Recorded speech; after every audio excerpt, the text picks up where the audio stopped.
are hurting, but it's also okay to be kind to yourself in those moments, and that everything doesn't have to be exactly as planned. It doesn't have to be perfect. It didn't have to go off without a hitch, because unfortunately life just isn't that way. And so in those times, in those moments when things don't go exactly as planned, we have to understand and be kind to ourselves. That same way we would speak gently to a friend who felt that she messed up, the same way that we would speak to a significant other, hopefully if a significant other messes up, we would still be kind, right?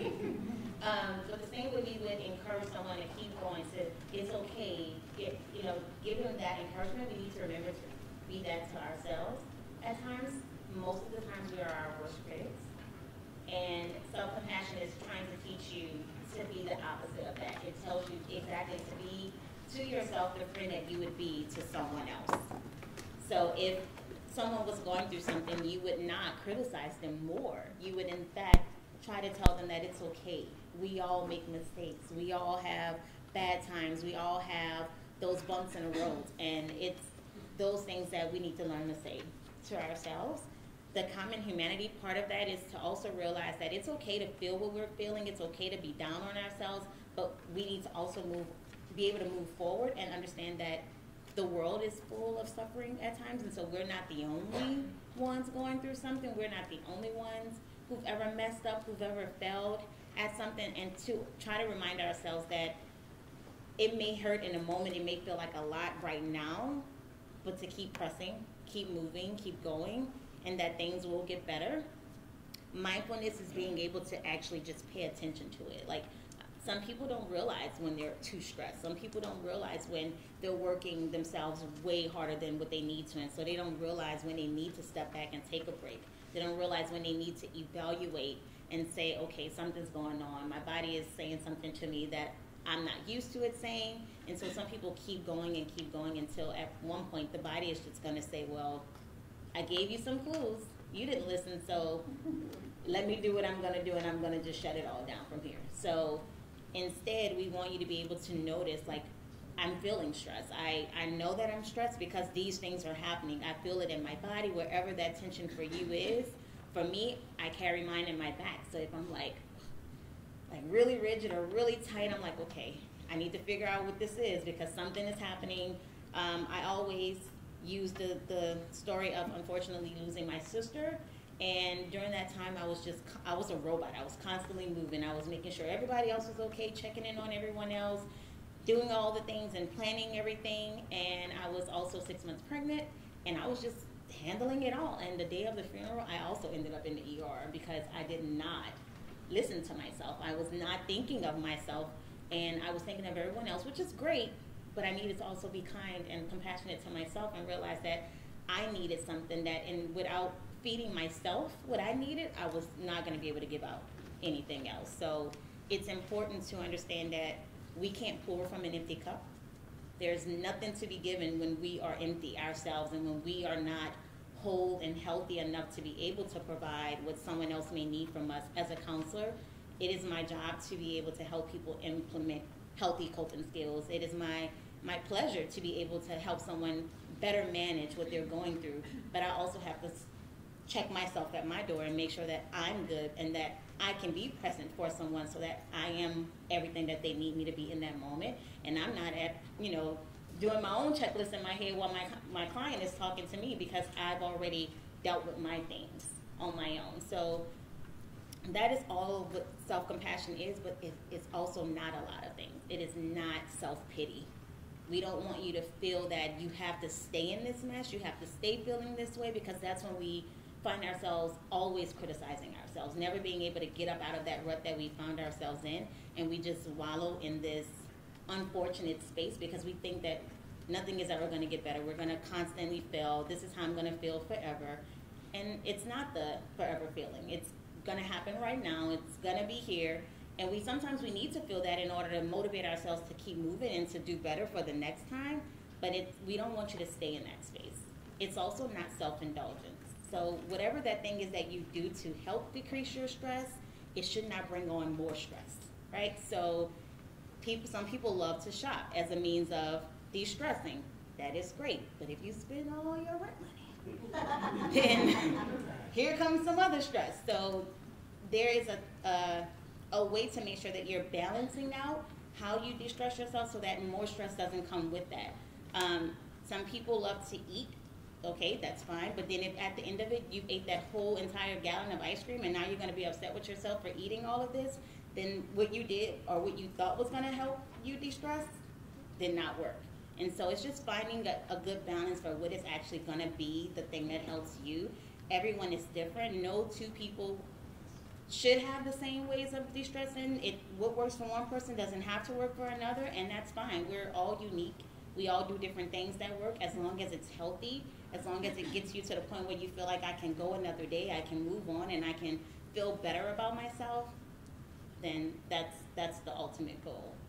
So the little self sheet that you have asks just a few questions about how do you manage your self-compassion? How do you even know that it exists for you? Some people don't have it at all. So if a few of you guys would like to share some of the questions, that'll be awesome. I won't pick on anyone. I'm not the professor. You guys are the students, so I'm not going to do that, but I would love volunteers.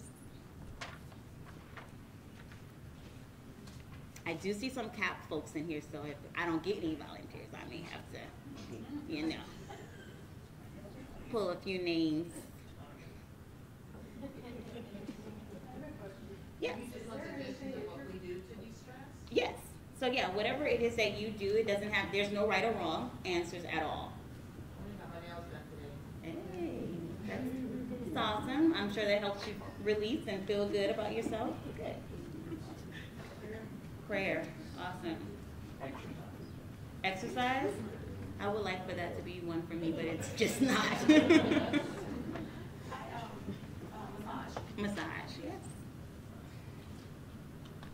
So that's physically how we, try to decrease our stress. Any mental ways, reduce agitation, any things that we do mentally. But prayer is also, that can be mental for sure. Meditation. Yep. Yep. And I think someone is going to come speak to you guys about meditation today too. So that's even more of a resource for you to have to gain more ways to do that. So that's really healthy. Counseling.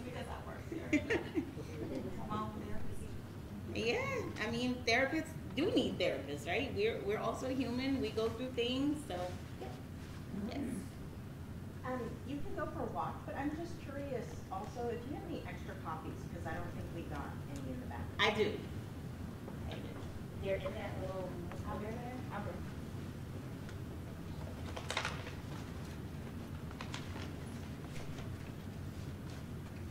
So going for a walk, is that how you de-stress from the long days of work or working with family?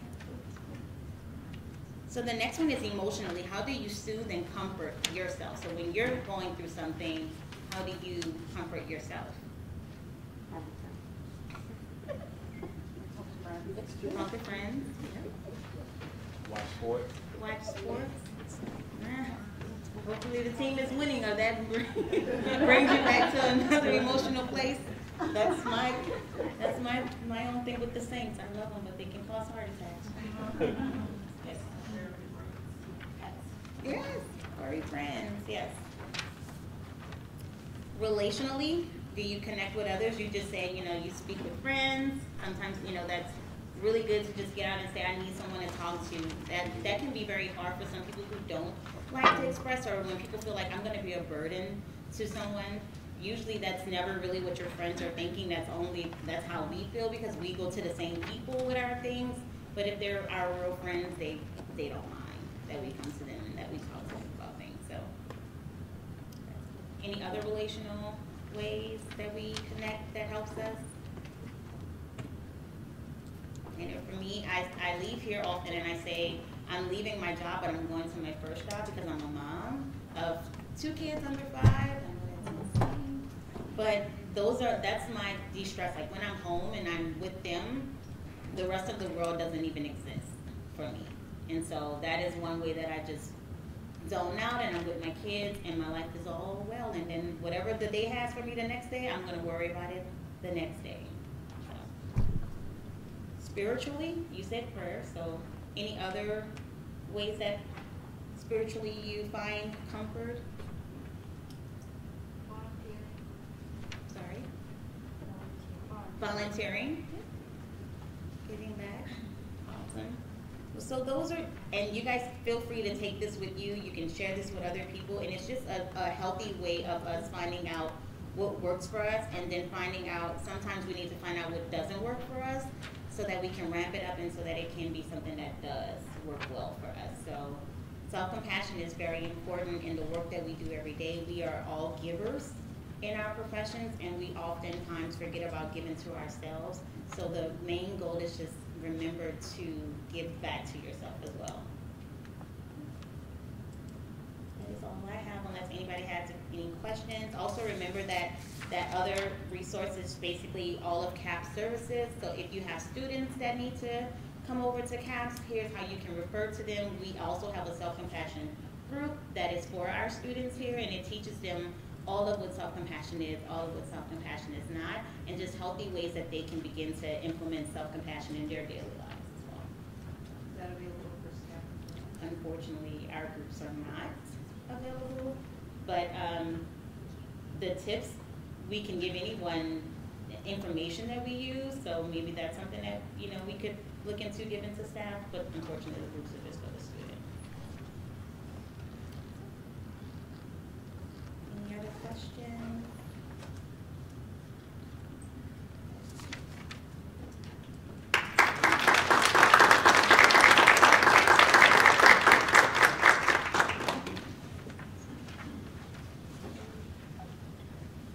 Thank you, Cassandra.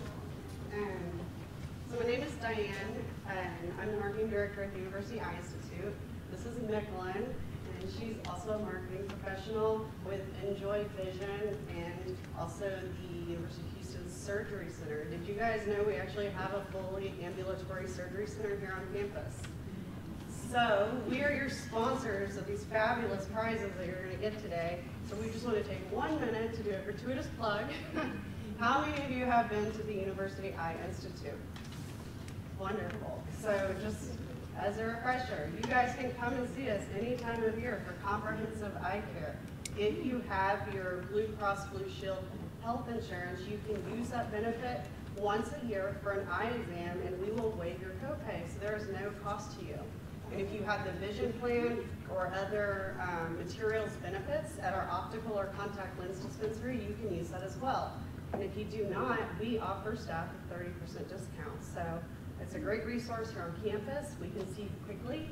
Aside from comprehensive care, we also offer medical eye services. So if you have glaucoma or even family glaucoma, different conditions, different diseases, diabetes, retinopathy, issues like that, we can see you. We have a dry eye center.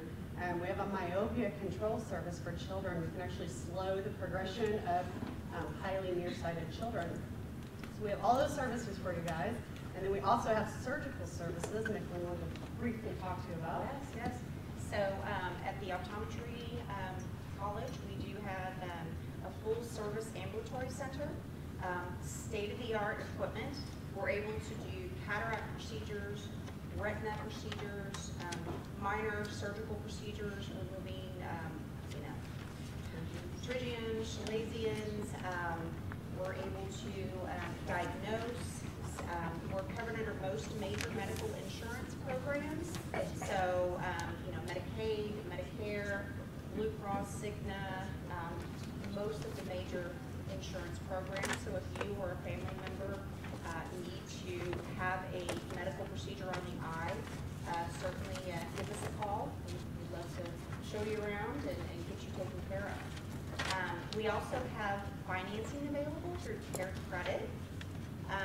So for some of those procedures, especially the refractive, the LASIK procedures, keratoconus procedures, cataract, you can finance your procedure so it's not so heavy out of pocket for you. So we make that very convenient for you. Pretty much our goal at the University of Houston Surgical Center is to be able to bring on surgical talent to provide you with every single surgical procedure for the eye under one roof. So we're super excited. We are the only surgical center and optometry college. So we're very proud, and we would love to take care of you and all of your family. And let us know if you need to come by, take a tour, or schedule an appointment. And there's flyers when you guys checked in. And I recognize a lot of faces in this room today, so y'all know where to find me, but you can always reach out to either of us. We're just down the road. And so we appreciate you letting us do a little plug, and we'll get back to your regular programming. Okay, on we go.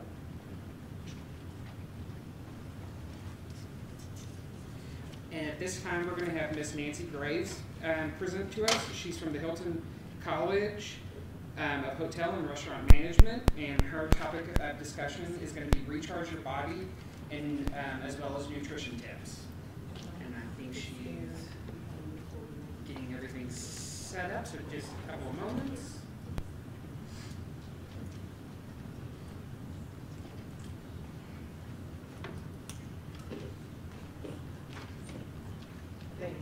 Yes, ma'am.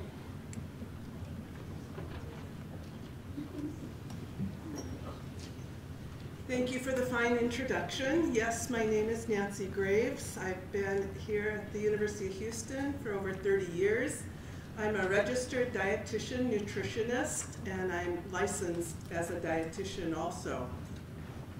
So I'm going to talk today not only about giving you some nutrition tips, but try and have you leave with one purpose in mind. So we're going to get to that tip near the end of the presentation.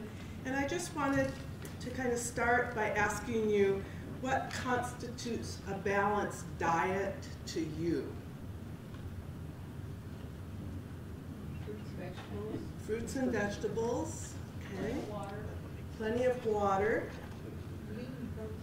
Lean protein. So as an audience, you're well educated and you understand a lot about the importance of nutrition, and yet in our society, people spend billions of dollars on things that we didn't have bottled water 40 years ago, and we survived. But people spend a lot of money on some unique things, and maybe they see them as preventing disease. Maybe they see things in unusual lights. But if you have a conversation with someone, does food ever come up? Okay. We are a social group, and part of our eating is involved with the socialization. Even today we have a beautiful buffet, and I want to compliment whoever put together the components. They're all very healthy and nutritious, and I am going to highlight some of the specific nutrients of how you can benefit your eye health. You just spoke about eyes. Brain health. There are several research studies that support certain types of food for brain health. It's kind of interesting ultimately how people are persuaded. Here we get into the counseling and psychology thing of, oh, my friend lost 10 pounds, or my friend gained muscle mass, or my friend has prettier skin or hair. And so there are so many interpretations of results from people, but people are different from age, height, physical, genetics. People are all different. So what works for one person may not necessarily work for someone else. And is it really something that's supported by research that you want to invest your time and energy with? So in terms of social media and perhaps some either famous diets or celebrities, what do you hear or see out in our world in terms of the impact of anything coming from celebrities or social media or whatever? What have you been paying attention to? It's overwhelming. Okay? So what does Oprah Winfrey support? Weight Watchers, and they have had a long history of success. And she's up-branding, changing the brand a little bit. Maybe if something gets a little tired and people aren't paying attention to it, maybe it needs to be brought to the forefront. So that's a good plan. Are there other types of things that you've been hearing in the media? Because we are influenced most by friends, the newspaper, journalistic TV, and lastly, doctors and nutritionists. You know, no one pays attention to the doctors and the dietitians. And so most people are just out there kind of choosing what they want to eat. I will give you one tip from the get-go is eat on a regular basis, because if you keep food, energy, calories from your body for a long period of time, your body craves it, it devours it too quickly. You eat more than you would have if you would have kind of planned out your meals in a regular set time. Okay, so I was wondering if anyone had jumped on, and you don't have to admit to this, you can just say I've heard it, the gluten-free diet or the ketogenic diet. Okay. High protein, low carb. High protein, Low carb. low carb. Intermittent fasting. Interesting, interesting. Okay, so it's really difficult for the restaurant industry to go gluten-free. What it is, it's a protein in wheat. There's gluten and gliadin, and gluten allows bread to rise. So if you had rye bread that was 100% rye, it would be a hockey puck. You couldn't eat it because there's nothing in there to allow it to rise and be bread-like.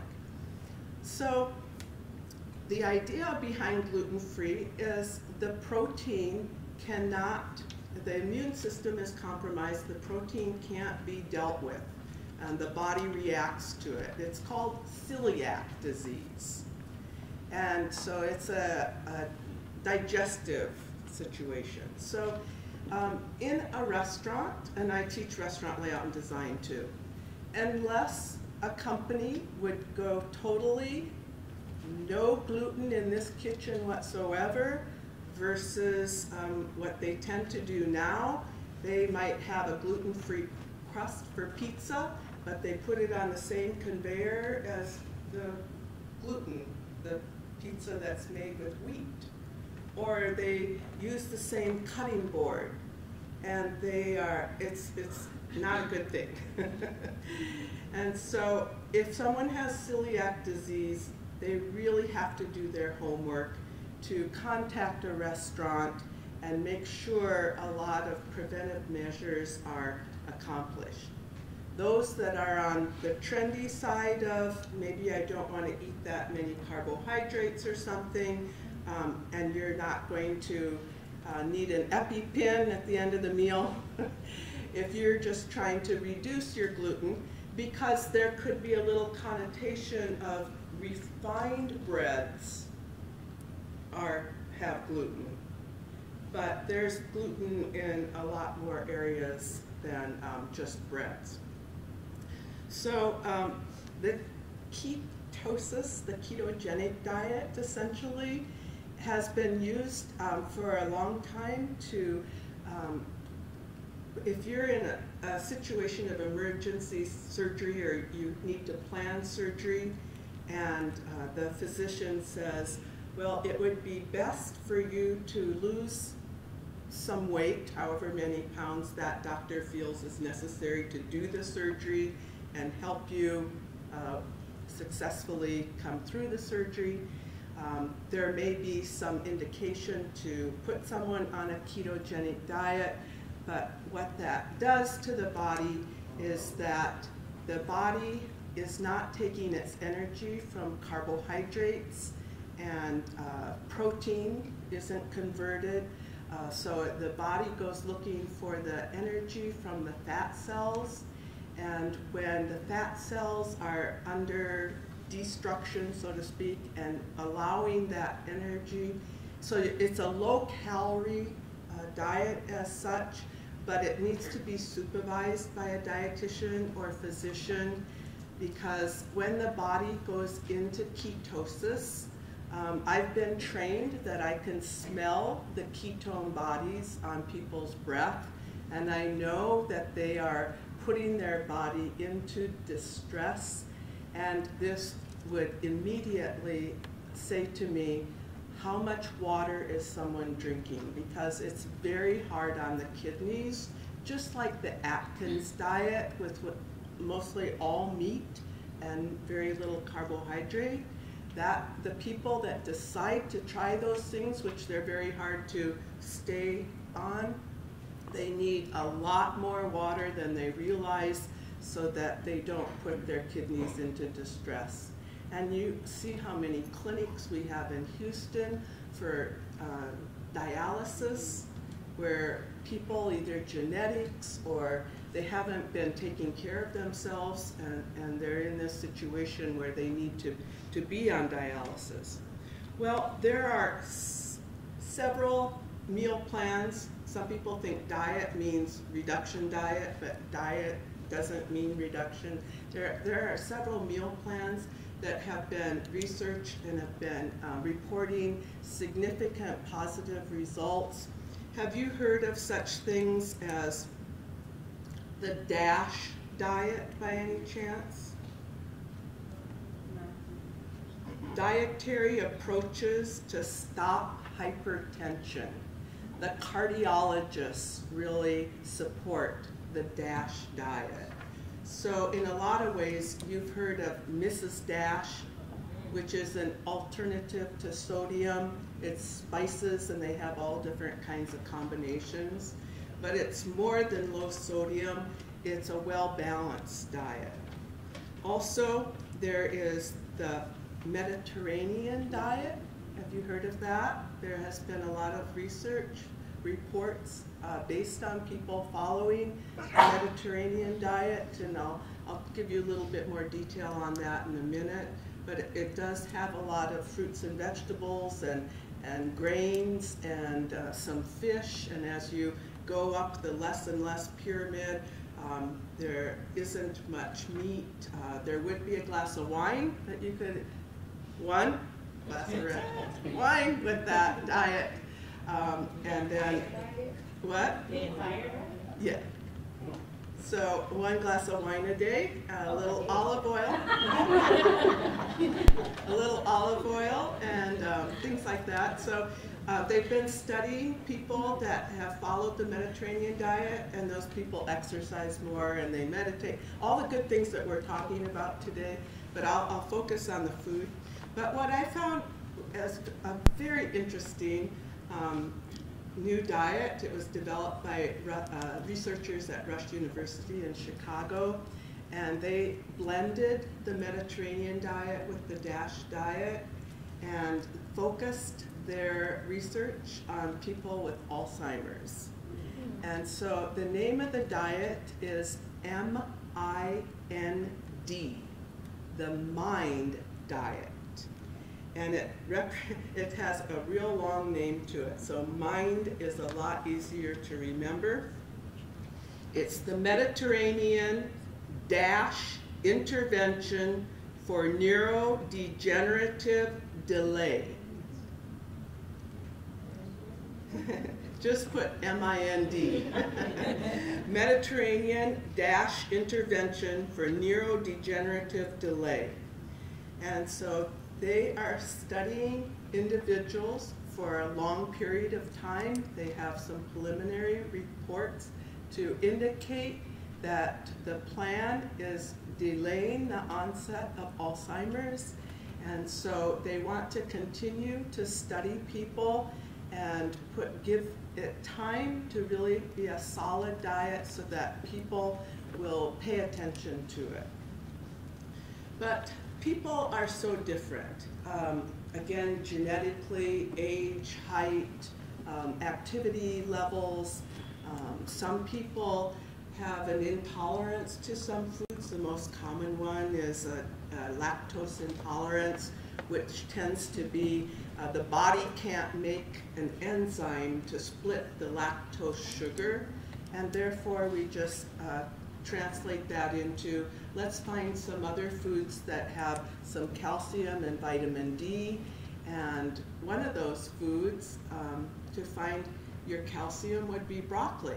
Now, some people are willing to move from the dairy and jump into some other foods that have some calcium, but it takes a lot of broccoli to compare to that one glass of milk. And vitamin D, our sunshine vitamin, that is receiving a lot of research and information about it, that we are not out in the sun 20 minutes a day between 10 a.m. and 2 p.m. We're not getting our vitamin D from the sunshine. The dermatologists have told us, protect your skin. That's important. We have higher cancers reported from the dermatology side of things. But you can consume your vitamin D with dairy-related things. Mushrooms, they hang out in dark, wet places.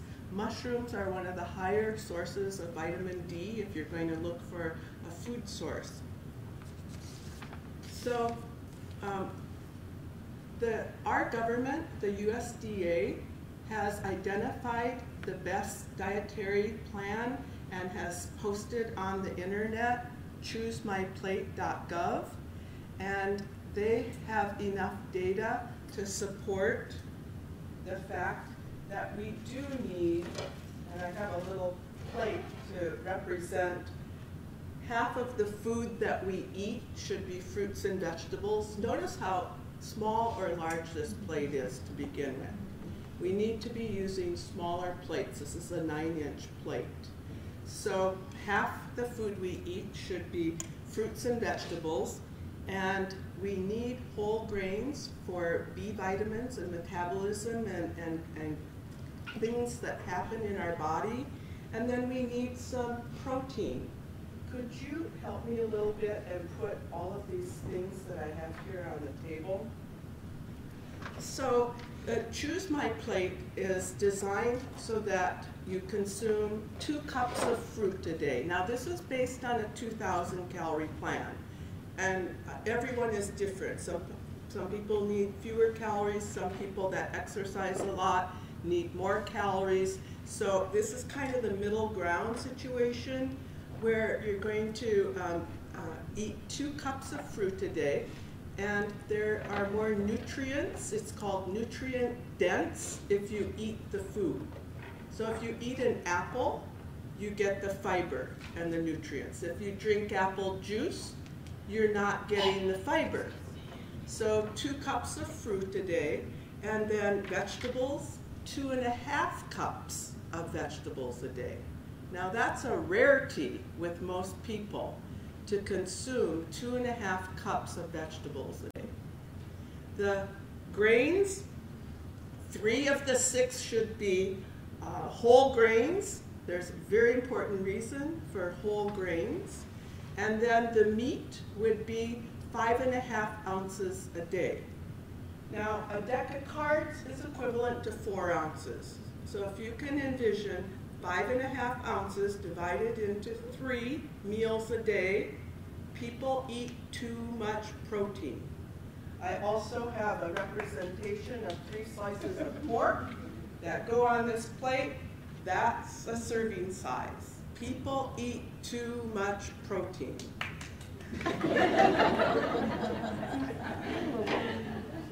And so there are benefits to all of those food categories, and really what I want to focus on, because I'm getting the 10-minute mark or something. How much time? You've got something to Okay.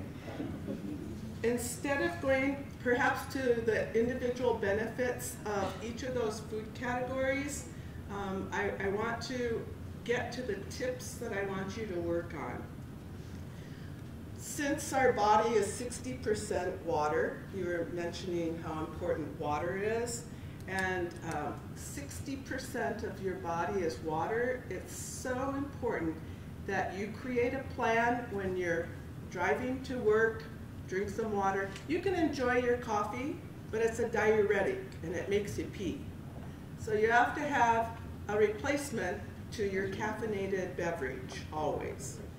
And so if there are any opportunities where you can have a device carry around with you to drink water, do so.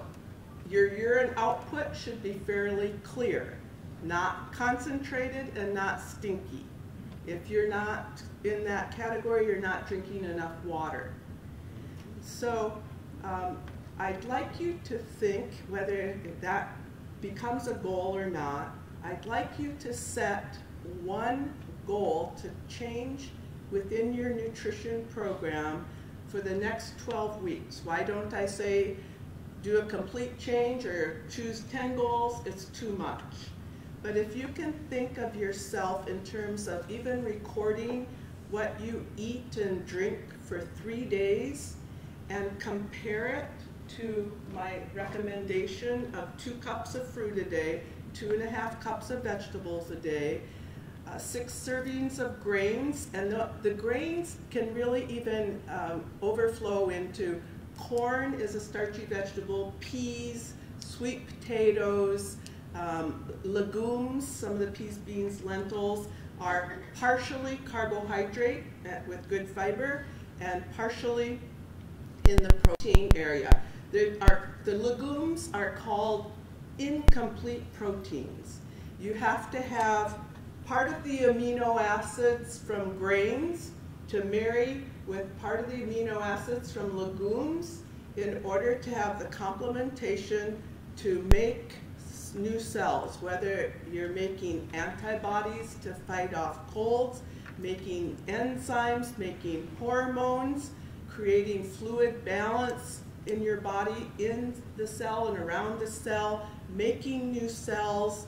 So that's why pita bread with the hummus, the chickpeas, is a good complementation. Yes? I read recently that as long as, it wasn't necessary to have that complete protein in the same meal, but as long as like within the day you have that variety, that would make it. Yes, there are a few studies that support that you don't have to eat it in the same meal, but just let me draw you to the thinking about the internal things going on. And if during digestion the body is processing, essentially breaking things down into little pieces, then it needs the right pieces at the right time to create an antibody, to create an enzyme. If it's not available at the right time, some of those nutrients turn into fat. I mean, we make use of glucose for critical thinking. Glucose has to be running throughout our blood for activities, motion. But I'm going to stick with the plan that is better. I mean, we might enjoy red beans and rice better if they were at the same meal. But her statement is correct, as long as you have it at some point during the day. But you see my point? It has to be available at the right time. Yes? You mentioned water a number of times. So is there any advantage to specialized waters, alkaline water, smart water? You know, when you go shop for water now, it's like shopping for shoes. It's like, right. So what's your opinion on that? Filtered water, knowing that it's safe for human consumption, is important. What has come out in some of these water bottles is a way to put fruit in the middle, and then you get the benefit of the vitamin C. It's not worth the money to pay for any of the examples that you gave. Oh yeah, if you calculate per gallon, it's a little nuts. Yeah, so if you invest in something of this nature, you can reuse it all the time. regarding perhaps some lunch ideas, because many of you might bring your lunch. I found this container. I'm going to show the camera and then I'm going to come out into the audience. So you essentially have different sections for your vegetables, fruit, and meat, and it looks kind of small, right? This would be a meal, and it takes 4 to 6 hours to digest a meal. But if you don't think this quantity of food is going to be satisfying, then you might look into something like this to put your veggies, like your spinach. Spinach is great for the brain, spinach is great for the eyes. So it's a looser type of food, and you could fit some of your fresh vegetables into something like this and feel like you're getting some volume. Now another tip would be, if you go to the grocery store, plan the types of fruit that you would want to eat in advance and multiply it times the number of people in your family, and likewise with vegetables. But I like to eat the vegetables as a salad, fresh, early, and then they start to get a little sorry looking, whether it be bell peppers or whatever. So then I turn those vegetables later in the week to a stir fry, or incorporate them into a casserole or a soup, right? So the biggest problem is people are wasting a lot of our food resources. So whatever is grown, let's say California, the first place that we lose out on some of our food is they don't even harvest everything because it doesn't fit in the packaging that the manufacturer, the brand needs. So they leave some in the field. And we could say, okay, compost gets to the grocery store, and the grocery store only wants to put out perfect items, right? So you buy the perfect oranges and apples, and this is a good season for apples and pears, lower prices this season. And then what happens in your refrigerator? You don't consume them. And so the whole situation of being able to feed our population, we're worried about it. And therefore, researchers need to find food that can, survive insects or whatever. And so they created genetically modified food. It's okay. It's the same molecular structure. If we had one apple rather than the 1,000 of variations that we have, it's okay. It's still an apple. It gives us soluble and insoluble fiber. So don't get all worked up about GMOs, okay? We'll have to have conversations if you get disturbed about GMOs. So set a goal. Use your fresh ingredients first for salads and turn it into a cooked vegetable, because your body needs both fiber for preventing constipation and cooked to absorb more nutrients. Use portion control, average size potato, average size tablespoon of peanut butter, half cup portion, average size, 1 ounce of almonds. That's all you need. People eat too many nuts. Nuts are good. You just don't eat too many. So portion control and read labels. People now are eating more than they used to, portion distortion. So the USDA has decided that they are changing the labels to increase the portion size, and therefore all it's doing is increasing the calcium, fat, protein, carbohydrates. And to leave you with the idea of people wanting to lower their carbohydrate content. There's carbohydrate in fruit, carbohydrate in vegetable, carbohydrate in grain, carbohydrates in dairy. Your brain needs carbohydrates, so don't dispense from any one food category. So thank you for your time. Does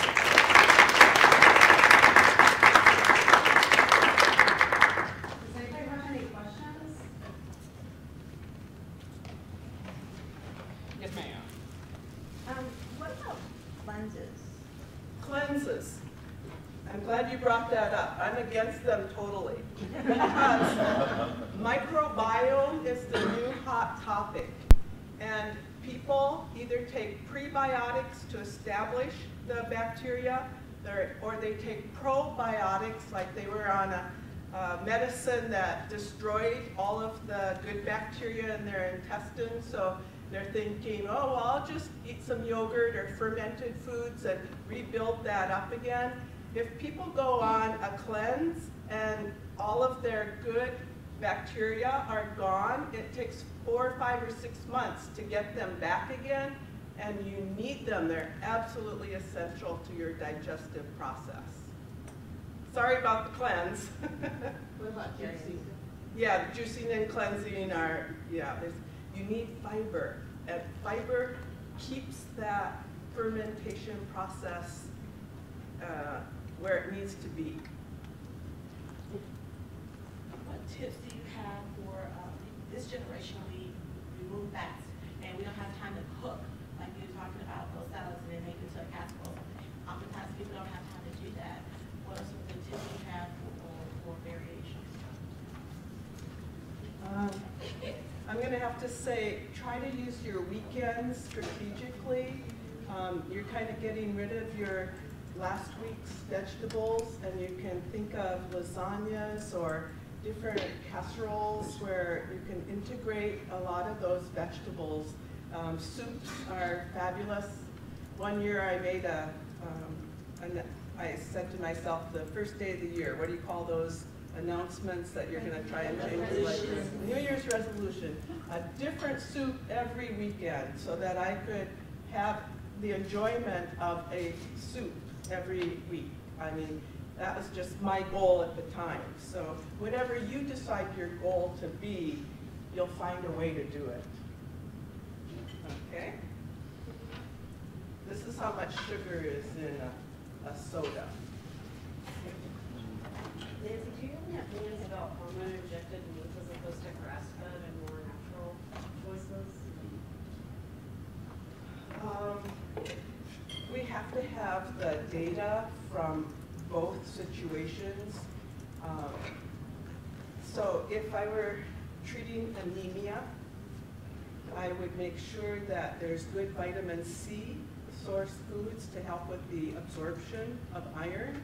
So is it really what the animal is eating, or is it how the body is going to take that beef or that protein and be able to improve the inside of their body so they're not tired from anemia?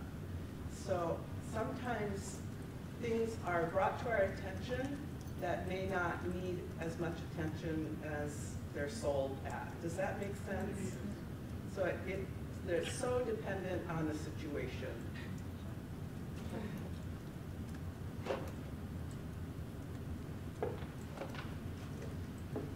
Thank you.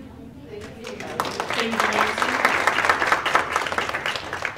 And at this time, we would like to call Nancy Martinez and Natalia Hino from UH Bounce Program. They're going to be talking about mindful eating and exercise at the workplace.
So my name is Nancy Martinez, and I'm Natalia Hanna, and we are from the Balanced Healthy Lifestyle programs here at the University of Houston in the College of Education. Dr. Norma Olvera is our executive director. Since 2005, we've been implementing several interventions in the community healthy lifestyle programs. We've had over 10,000 families participate in some sort of way with us. We've collaborated with at least 20 plus middle schools and elementary schools in the community. And here we will be talking to you about how to be mindful, how to eat healthy, and incorporate a little bit of exercise while you're at work. So Ms. Natalia is going to start first. Yes. Hello. How is everyone doing today? Good. Okay. So we're going to start with a little mindful exercise. And the way we're going to do it is Nancy is going to pass out some raisins to start off. You have some gloves.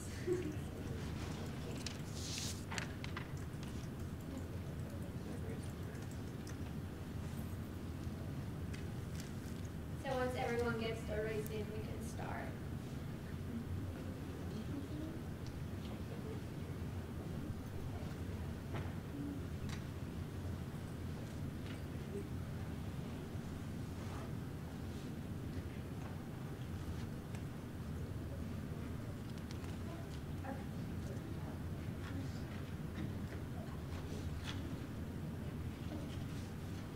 So I can just go ahead and start talking a little bit about mindful eating while we distribute around the raisins.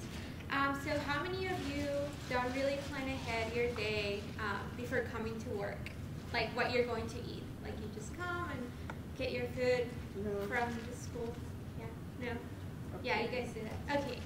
Yeah, so being mindful comes with planning ahead, in my opinion. So it's planning that you're not going to be mindful about what you're going to eat, because sometimes, especially when we work, we're stressed, so we don't think so much about, oh, maybe I shouldn't have Chick-fil-A because last week it didn't make me feel that good. But instead, if you plan ahead, then you can go ahead and prepare that meal, like the dietitian was saying earlier, and then you can pack that for lunch and have it ready for when you're at work. So you can be more mindful of the things you're eating and planning ahead and being aware of the different options that you have to eat, instead of just being stressed and going for the first thing that's available to you. Because here on campus, sadly, we only have fast food, and it's only very few restaurants that have healthier options. So with that comes, especially working environment, we're usually around the computer and talking to a lot of people. So sometimes when we eat, we don't take the time to actually look at our food and actually see the colors of the food and analyze the food in a way that we can enjoy it more and be more mindful of what we are putting in our mouth pretty much.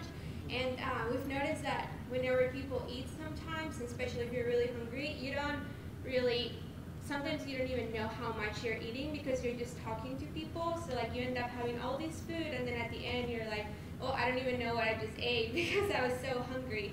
But if you're more mindful, then you can take a few seconds and look at your food and really see if that's what you like, and taste your food and feel the texture of the food and start enjoying it a little bit more.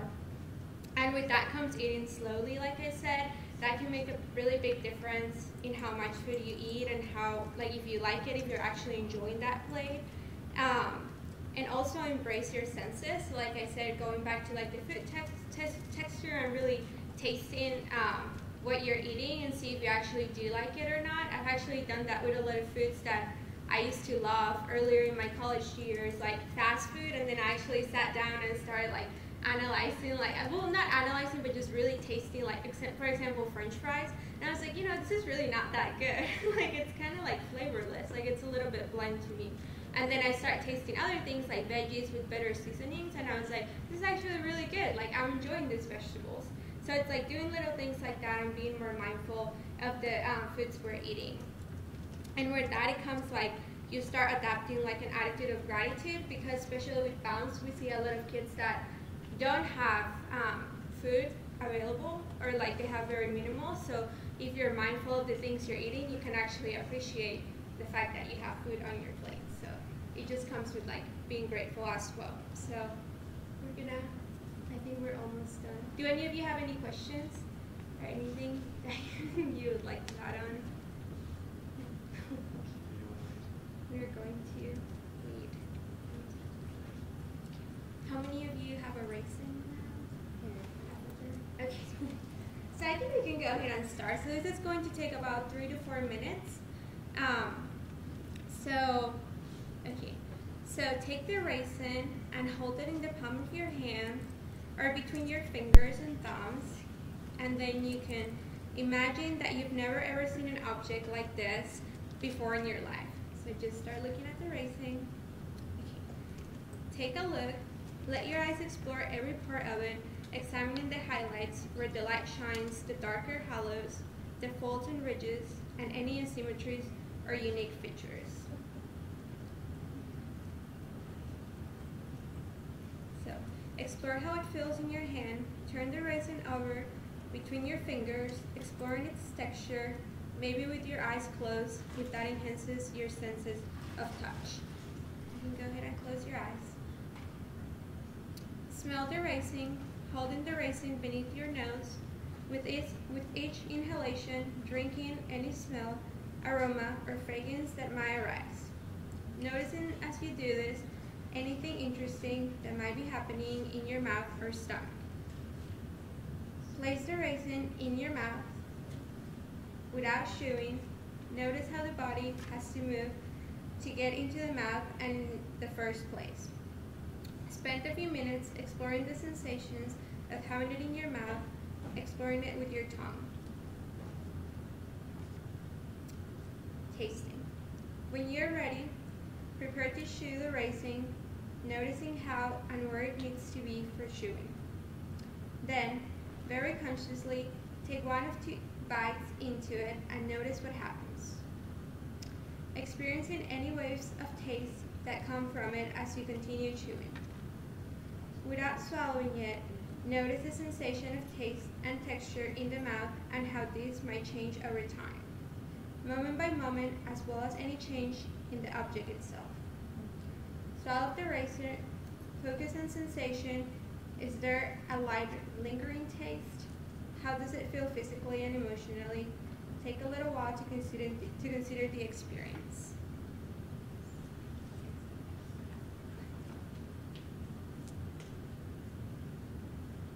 Do any of you want to share your experience? A great experience with the raisin. Just got to know raisin really, really well. I think I know how my toddler eats a raisin. It's neat to change flavor as it was from the table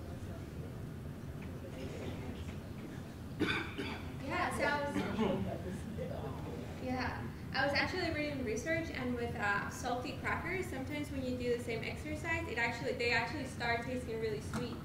So it's kind of the same, yeah. I've done the exercise with salty instead. Yeah, how interesting is that, right? Yeah.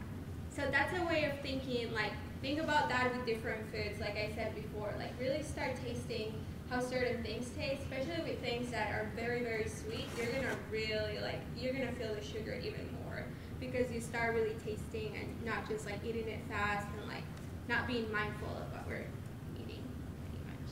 So that could help a lot with sugar cravings as well. Yes. So instead of having the whole brownie, maybe you could have just a little bit of the brownie, and that could probably really satisfy your craving. Now, if you want to eat the whole brownie because you're hungry and you have enough room to do so, go ahead. But if you know, okay, maybe I should look at myself a little bit more, let me have a little bit and eat it the way that you just eat the raisin, then it will really satisfy that craving, and you don't have to, eat the whole thing. Yes. And with that, I also wanted to show you guys how to prepare a healthy snack that you can prep at home and then bring it to work, so you can be more mindful of the snacks that you have. So it's really simple ingredients, and I really enjoy making these energy bars. People tend to really like them. And I actually pre-make some for you guys so you can taste. I made them yesterday. Okay, so the ingredients are really simple. We only need oats. So this is a pretty common thing that people have at home. And you need semi-sweet chocolate chips, but you can change them. If you like white chocolate, that's okay. You can have white chocolate as well. And we're using chia seeds, but you can also use flax seeds or any other seeds that you prefer. So it's really fun because you get to mix and match whatever things you like. So I usually mix all the dry ingredients first, and I give them a really good twist to get everything. Ready to eat oats? Yes, ready to eat those. Yes.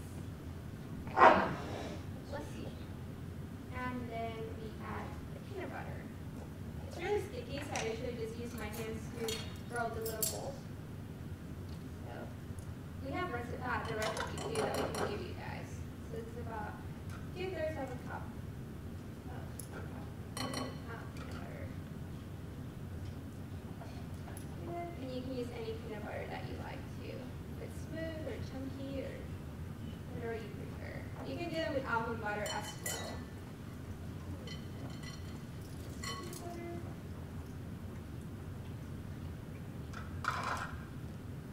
Let's say that's 2/3 of a cup.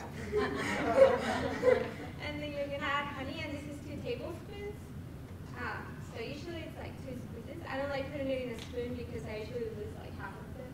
So, and then you're gonna mix it all together. I shouldn't have done that with my book. Smash it and take it out. And we're not gonna eat this, so it's okay. So you're gonna mix it up really well. Get all of those ingredients in there. And if you like them a little less peanut butterish, then like you don't like peanut butter, then you can add more oats and make them more dry too. And this is really fun to do with kids too. They love doing this because they get to use their hands. So, it looks messy, but it's really good. And then once you get everything mixed, so it's going to look like that. And if that looks first for you, and then you're going to grab a little bit of it, with your hands, and just start forming a little energy bowl. So these I can tell are a little too wet, so if they kind of look like this, you want to add more oats to make them more dry, and actually make, they're passing them around. So make them a little more dry. So if they come out like this, you add more oats, and just keep rolling the little bowl until you have the perfect energy bite. And that's all I have for you guys today. So now Nancy's going to talk about exercise. Do any of you have any questions?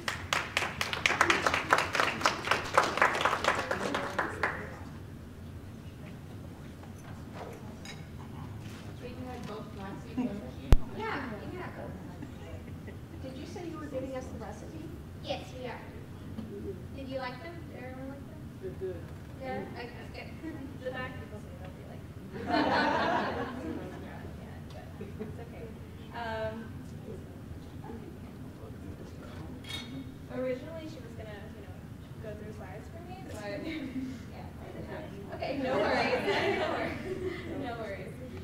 So yeah, go ahead and take some time to enjoy the energy bites. This is something that we've recently done in the community as well. The kids love it, especially in our Lace Up and Move After School program. So we provide snacks for them on a weekly basis, and this is something just easy that we can do quickly, and something that we can provide to the parents as well, because as some of you may know that have children, it's a lot to go.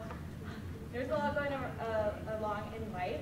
So to have something simple and easy to do like this for your kids and for yourself too, and bring them to work, it's great. It just makes life a little bit easier.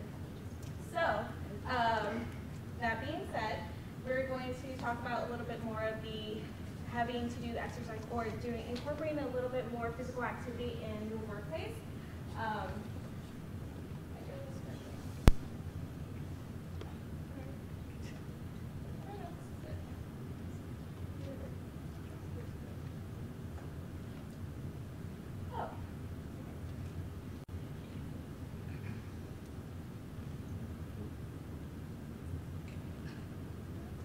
Okay, cool. All right. That's okay. You guys had some time to grab an energy bite, so it's all right. So these are just the 6 dimensions of wellness that we have, and obviously today we're talking more of the physical side with healthy diet and exercise. I'm seeing you guys like take a bite into the energy bite and like nodding your head, so that's a good sign. But of course, the physical side will also affect the social and the emotional side, your occupational side of life as well. So just take into account that you can't just focus on one thing. You have to focus on all of it to have an overall well-being in life.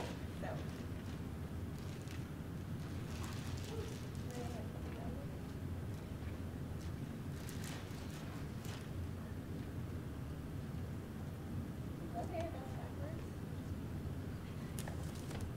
Okay, I think touches me is pointed for. Okay, that's okay.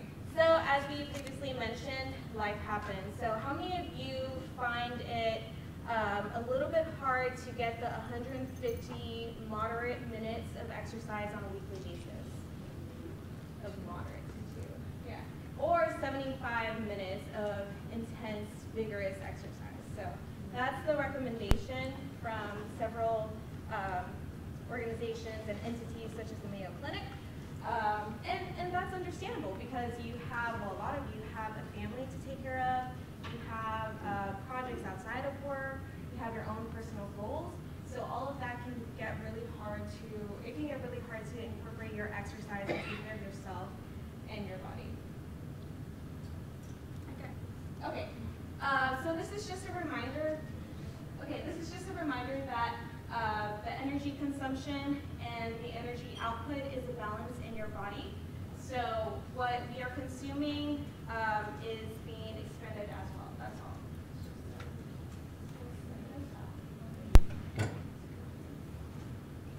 Okay, so think of your body as what's a really nice car nowadays? I don't know much about cars.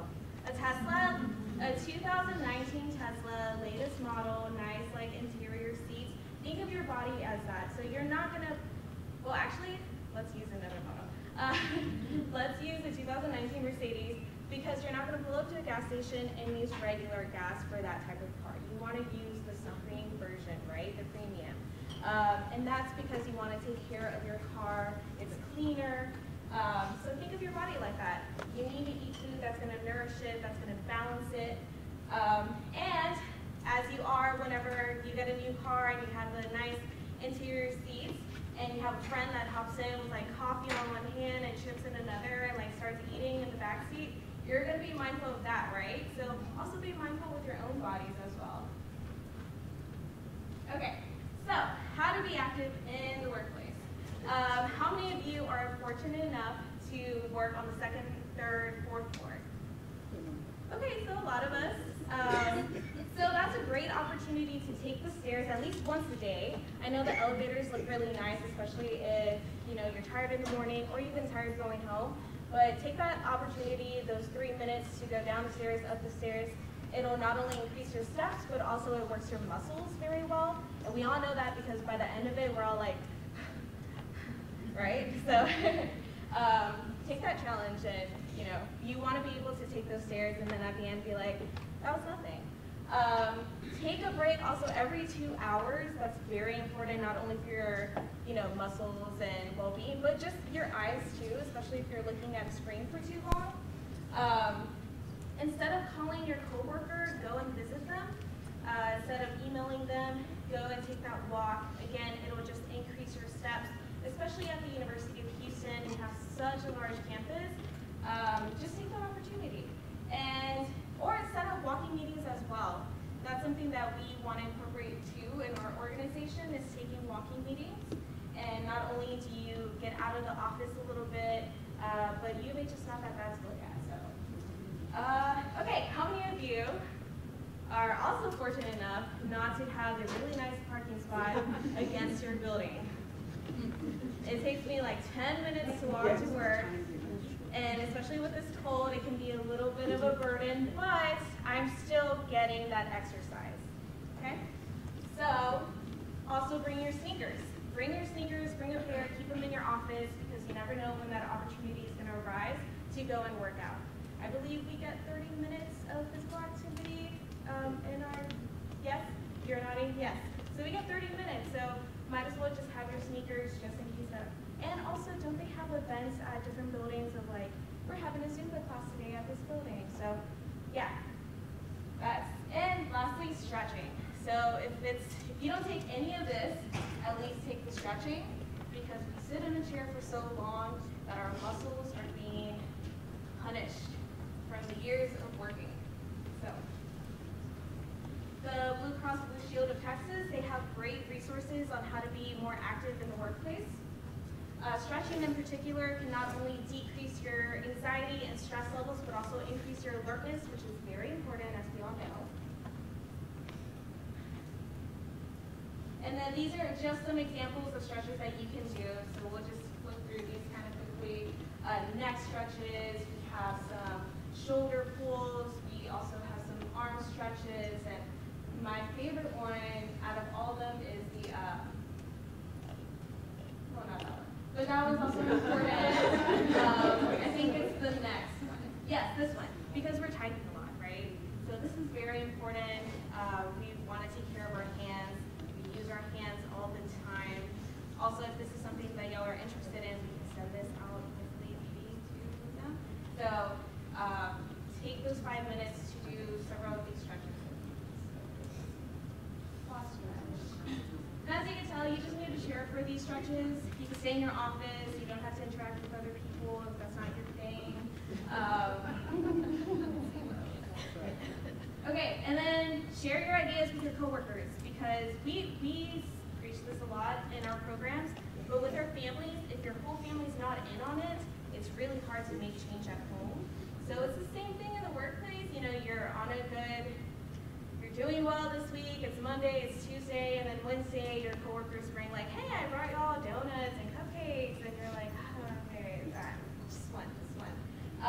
So maybe pick a day where you can bring fruits and vegetables instead, or something healthy. It doesn't have to be fruits and vegetables. The energy bites. Maybe y'all can volunteer to make energy bites for your coworkers. Don't forget to look at online resources, especially YouTube is a really good resource to just maybe play a video and do a session in your office. And then lastly, I just want to plug this in here. The Bounce program, we have a website. If you go to this link, also if you type in bounce.uh.edu, it takes you to this too. But check us out, see what we're doing in the community, the activities that we're doing. We have pictures up here. We have upcoming events such as our Girls on the Run, which is on the next slide. Okay, no, that's okay. So we have our 5K coming up. It's here at the University of Houston on December 8th. I can also include that in this, the recipe that will send you the flyer for it. But if you'd like to participate with that, we collaborate with the Girls on the Run Greater Houston organization for that. Or if you have any volunteers that are interested, if you know anyone who's interested in working with us or volunteering with us, that need an internship, that want experience in the community and work with lower income minority families, we are accepting spring and summer applications as well. So we'll send out our email, which is just bounce@central.uh.edu. So. And what is the December 8th event? Girls on the Run 5K event. It's going to be here at the Lynn Houston Park. I don't know where I'm pointing, but yes, it's going to be here. So, do you have a question? Oh, no, never mind. Okay. But yeah, thank you so much for listening to us. And I hope you learned something.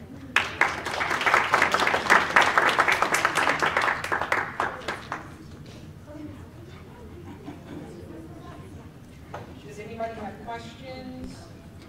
It turns out we have the recipes here, so we can pass these out to you if you're interested. All right, thank y'all so much for coming out.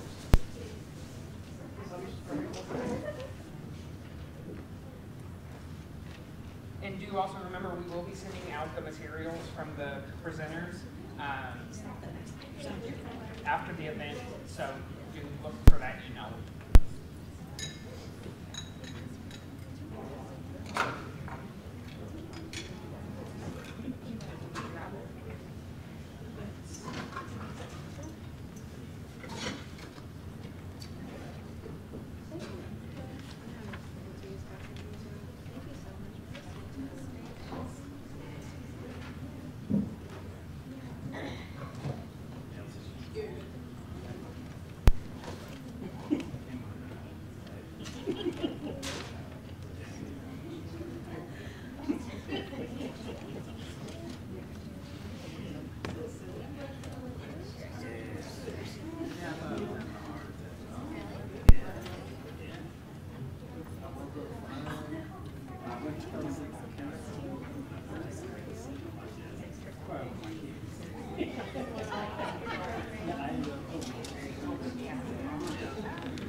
And at this time, we would like to call Ms. Dahlia Pineda up. She's with the C.T. Bauer College of Business and Advancement, and her discussion will be the work-life balance is fake news, seriously.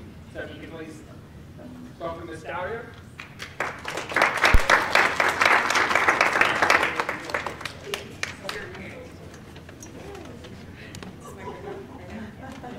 So hi everybody. I know I'm like the only thing standing between you and like the door because we're wrapping up. So hopefully this will be beneficial for you. My name is Dahlia Pineda. I have been in this job for like 7 weeks, so I'm still getting used to saying I am a development officer in the Bauer College of Business. But I've been with U of H for 16 years. I've been with Bauer for 12 years, most recently the Director of Admissions, Recruitment, and Marketing for the Bauer College graduate programs. So if you went through any of our grad programs, you probably met me somewhere along the way. So I hugged a couple ladies up here because I remember them from when I started here in optometry when I was 22 and didn't know anything. But I met you, and it was so helpful. And Diane, we worked together at Bauer for a while. So when Whitney, who is not here, who is also part of the group who put this together, asked me to chat about work-life balance, I really thought she was joking. I thought it was a joke. And then I thought, why are you asking me? Is it because, like, you know, you saw me rush out to the daycare for years and years to get my kid running late, or was it like, I don't know, I really thought it was a joke. But then she told me a little bit about what today was about for the staff, and I thought, okay, well, she said, you know, it's your story, it's whatever you think is beneficial, what it means for you, and so hopefully it will resonate, and hopefully it will maybe impact some of you and you can have some takeaways.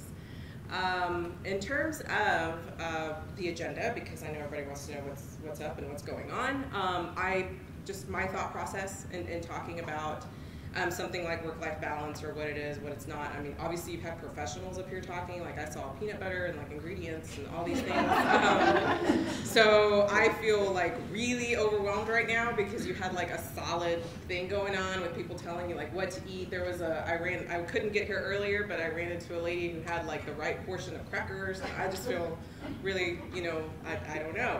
I do not feel as professional as I should giving you advice right now. But just really what the conversation is going to be about. It's going to be about my perception of the concept of work-life balance, the work that I've done at U of H just a little bit, so you can maybe assign some validity to what I'm saying, a little bit about my background, and then just some questions to ask yourself, because I think that there is a lot of pressure that's put on by even the fact that we have to take time out of work to talk about taking care of yourself and taking time away from work. Like, if you really process that, like, it's a lot. So the point really is to ask yourself questions, and I can share with you the questions I ask myself, when I ask them, and what really was the catalyst for that for me in terms of my career. So I'll always keep it, you know, professional, but you can't help but dip a little bit into personal life because it is integrated.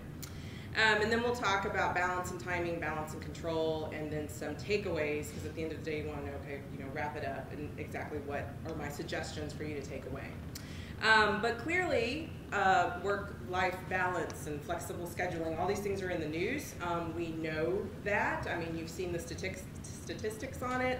You see how the U.S. just ranks low on, you know, work-life balance and how happy, you know, employees are, and the hours per day, and all of these other metrics that we can dissect for days and days that I personally like to do because I'm nerdy that way when it comes to numbers and analytics.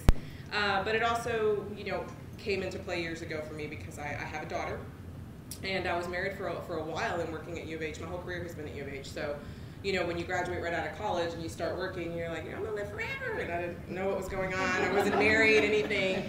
And then slowly you start adding, and then that's when you realize things. So flexible working, scheduling, all of those things come into play.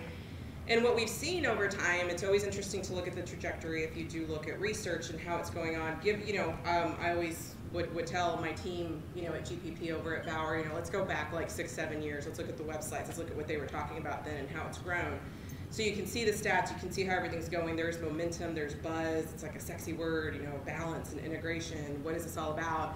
And then you have, Things like you cannot drink from an empty cup, and it's like deep, and you're like, oh my God, am I empty? Am I a cup? Like all these things are coming up, and you don't know what's going on. And then you know that you need to balance when you see something like this, and this is about, okay, your time. It all comes down to your time. What do you have? What don't you have? And then self-care really took another level, in my opinion, when you have goats walking on your back. If you are, I saw, this is actually a photo shoot, and it was an article that I was, that LinkedIn suggested, so I was like, LinkedIn knows, like, I have issues and I need a goat on my back, because it was a suggested article for me to read, and it was on self-care, and when did self-care become so much work? So I put this in here because, I don't know, I think there's like a guided meditation session after this. Don't know, like if y'all have something like this, I will cancel my afternoon visit, my appointment. This is real. It is real. So there is a lot. Yes, this is real. Like that is a baby goat on somebody's back, and it's just so much going on. I think she likes it. Maybe I'm close up, but I think she's digging the goat on her back. But so the entire point is, you see everything that's going on. It goes all the way from stats. It goes all the way from organizations doing events like this and doing other events, telecommuting, all of these other things that you'll see where organizations are making huge inroads with HR and within them. So the question is, to me, that's all pressure. It's just putting that much more pressure on us to identify this as something that is an issue. Maybe it's not even an issue. Like maybe you feel pretty good, but then you see goats on people's backs, and you're like, well, I don't need that, so what's wrong with me? I don't know what questions could possibly pop up, but the point is, you do see efforts from organizations. You see all of these, and if you really, if you were to go to UH's side or your specific college, your specific department, and talk to your leader about what would you suggest? I can guarantee you they're going to revolve around two things, any efforts that they're doing, time and self. So they're going to want you to work on yourself and get to know yourself, and you're like, okay, what does that mean? And I'm not, for the record, I'm not a psychologist. I think maybe you had a counselor up here earlier, so maybe she can help with you have those questions. Do not ask me. But people want you to take care of yourself, to take time to take care of yourself, to take time to take care of your family. So they are, by definition, identifying what your time should be spent on and what they believe creates the balance. But the reality is you have to set those definitions yourself. I'm a big believer in definitions. I'm a big believer in understanding what that means for you. I didn't get it for me until I went through certain events that we'll talk about in a little bit. But definitions matter. So 3 that are really important, again, the self, it's the last one, but I'll start with it. The only thing I can tell you for that, depending on how far you are in your career, you know this for a fact. If you are married, like it's a lot of fun, it's a lot of work to be married, but you realize that you have to have yourself defined or someone else is going to define it for you, okay? If you go into an organization, you go into parenting, you go into any relationship or institution and you do not have identified at least what you want from it or what expectations, someone else will be more than happy to define it for you, and then that dictates your road. So something you talk about in career preparation, I think it's also relevant when you're talking about yourself. 2 other words that are near and dear to me, culture and conflict. Just a bit of my background, I did my undergrad work at UT. I have a degree in sociology and Hispanic studies and a grad degree from UH Clear Lake in cross-cultural studies. So I've always worked with student groups and assessments and how we are similar, how we are different, what our strengths are, all of that good stuff. That's my background. That's what I really enjoy, is working with groups and one-on-one with people in that. So 2 things that I have found out in my 16 years here is when you bring up words like culture and conflict, a lot of times people have their own preconception on what that is. And it's important as we go into defining balance and integration, because if you think about it, culture is something we create. All of us are part of a culture. And I say this because I have a very dear friend who is my age. So you have an almost 40-year-old, and as he says, well, I'm like a 40-year-old white guy, I don't have a culture. And I'm like, no, let's walk that back. Yes, you do. So then we dissect the organizations he belongs to, his religion or lack of religion or groups, etc. And as you start dissecting, you do have a culture, because culture is something you create. 20 years ago, I work with a lot of alum. I visit with a lot of alum. A lot of our donors are our own alum. They still say things like, oh yeah, I remember when it was Cougar High, and now I get lost when I come to campus. It's not Cougar High anymore. Well, guess what our chancellor and president did? She changed the culture. Culture is something you can affect and you can change. Organizations now are trying to change the culture and make it more encompassing for work-life balance and parents and millennials and goats and whatever. I can't get over the goat, I'm sorry, I'm gonna come back to that. Conflict, again, is also something we create. When you look at conflict, and I'm a mediator, I'm a certified mediator, and for a while at Bauer I would do conflict management workshops and with our staff, and one of the biggest takeaways that I would hope people would get from it is that when you dissect conflict in an organization, it's usually just managing time, people who have too much on their plate, it's overwhelming. It goes from discussion to conflict, it goes from discussion to argument the moment you introduce, anybody know? The moment you bring it up.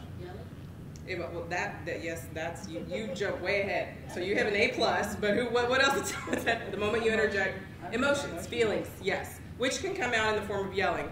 So I won't go to meetings with you just because I think that would be fun. You know, you self-identified as the fun one. But yes, the moment you interject feelings, the moment you bring emotions in, that's when it went from just a discussion to conflict. So work-life balance is fake news. I just think fake news is funny. I just like that term. But the reality is it balance or is it integration? I am a believer in integration. And when you look at the two definitions, balance to me creates pressure because it's talking about evenness, it's talking about a distribution. I firmly believe that what we are balancing is ourself, and if you talk to any scientist, you can't balance something that's not two separate items for the most part. You know what I mean? How in the world can you do that? That's unrealistic pressure, and I can't help but think, you know, just in black and white terms when it comes to that. I also look at it and I think in terms of my life, my job, my career, my 16 years here up until recently, a large staff, you know, that I had the privilege of serving or managing, whichever one you believe in there. It's different elements that are equal in proportion, and there were times that it wasn't equal. And there were times that I did not spend, you know, if I was traveling a bit recruiting, because it's what I used to do, I did not spend as much time with my husband and child as I did with my staff. But it was okay because I loved what I was doing, and then it evened out later. You know what I mean? So you can have it all, but not all at once type of thing. And I feel that the word integration is more reflective of that for me. Because I think that you know, technically the definition is to unite, to join. You know, you have two sides of you. It's a lot easier to unite it, to join it. I guess maybe that's just more kumbaya-ish for me. But some people do believe in the word balance because maybe perhaps that's how you feel whole and holistic. So nothing wrong with it. But for me, I go back to the word integration regularly. But bottom line, whether you're balancing it or you're integrating it, I think there's just one question, and then we'll dissect it as we move forward. But the biggest question for you should be what you're balancing in the first place. It's really easy to say, okay, this is my personal life, this is my work life, but then when you dissect it, which no one's going to sit down and be like, I'm going to dissect my personal life. I mean, or maybe you are, which is great. I didn't do that. This is a little bit into my life as far as the key points of where it came up for me. And again, they happen to ask somebody who their whole career has been here at U of H, so it'll resonate a little bit in terms of that. And this is really messy, but then again, it is my life, so there you go. But the first part, 2002 is when I started here. I started working in optometry in student affairs. And as I have in there, I was clueless, I was 22, I was single, but I knew where I wanted to be, okay? So I knew where I wanted to be, and I knew I wanted to be in higher ed. I love Austin, as you can see from the intro slide. I go to Austin probably about once a month, spend a lot of time there with family and friends. But, you know, Houston was calling and I came back here. A couple of years later, I moved over to UH Clear Lake because I had gotten a sense of career-wise what I wanted to do. And they were opening a new department that we were actually the first in the entire UH system to go live with PeopleSoft. Does anybody remember that? Y'all blocked it out, like abuse or something? You remember that? Okay. Your hand shot up too. That hurt. Remember that? It did. Well, we'll cry there, because that hurt a lot. But we were the first department. We were a small department at Clear Lake, and I, again, going back to clueless, was like, I don't want to do that. Had no idea really what I was in for. But it was good. Learned a lot. And then eventually it brought me back here. Brought me back to Bauer. So I had a good friend that I worked with in optometry who is still at Bauer. She's now down the hall from me. And she called and said, you need to come back. And I was like, why? And she told me a little bit about what was going on at the college. what the plans were, how things were growing, and I thought, okay, well, I'll check it out.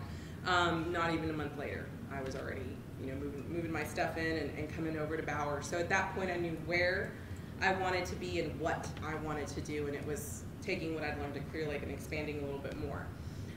2008, major life drama happened, so that's when I started understanding integration.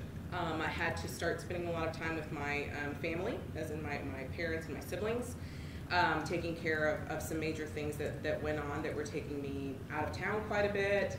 I understood what it was to have to go to your boss and say, hey, there's a lot of stuff going on, and no, I'm not having a baby, or I'm not, all of these things, but I just need some time for my family, and how do we figure that out? And we had to figure things out as far as working, from home or still being able to manage.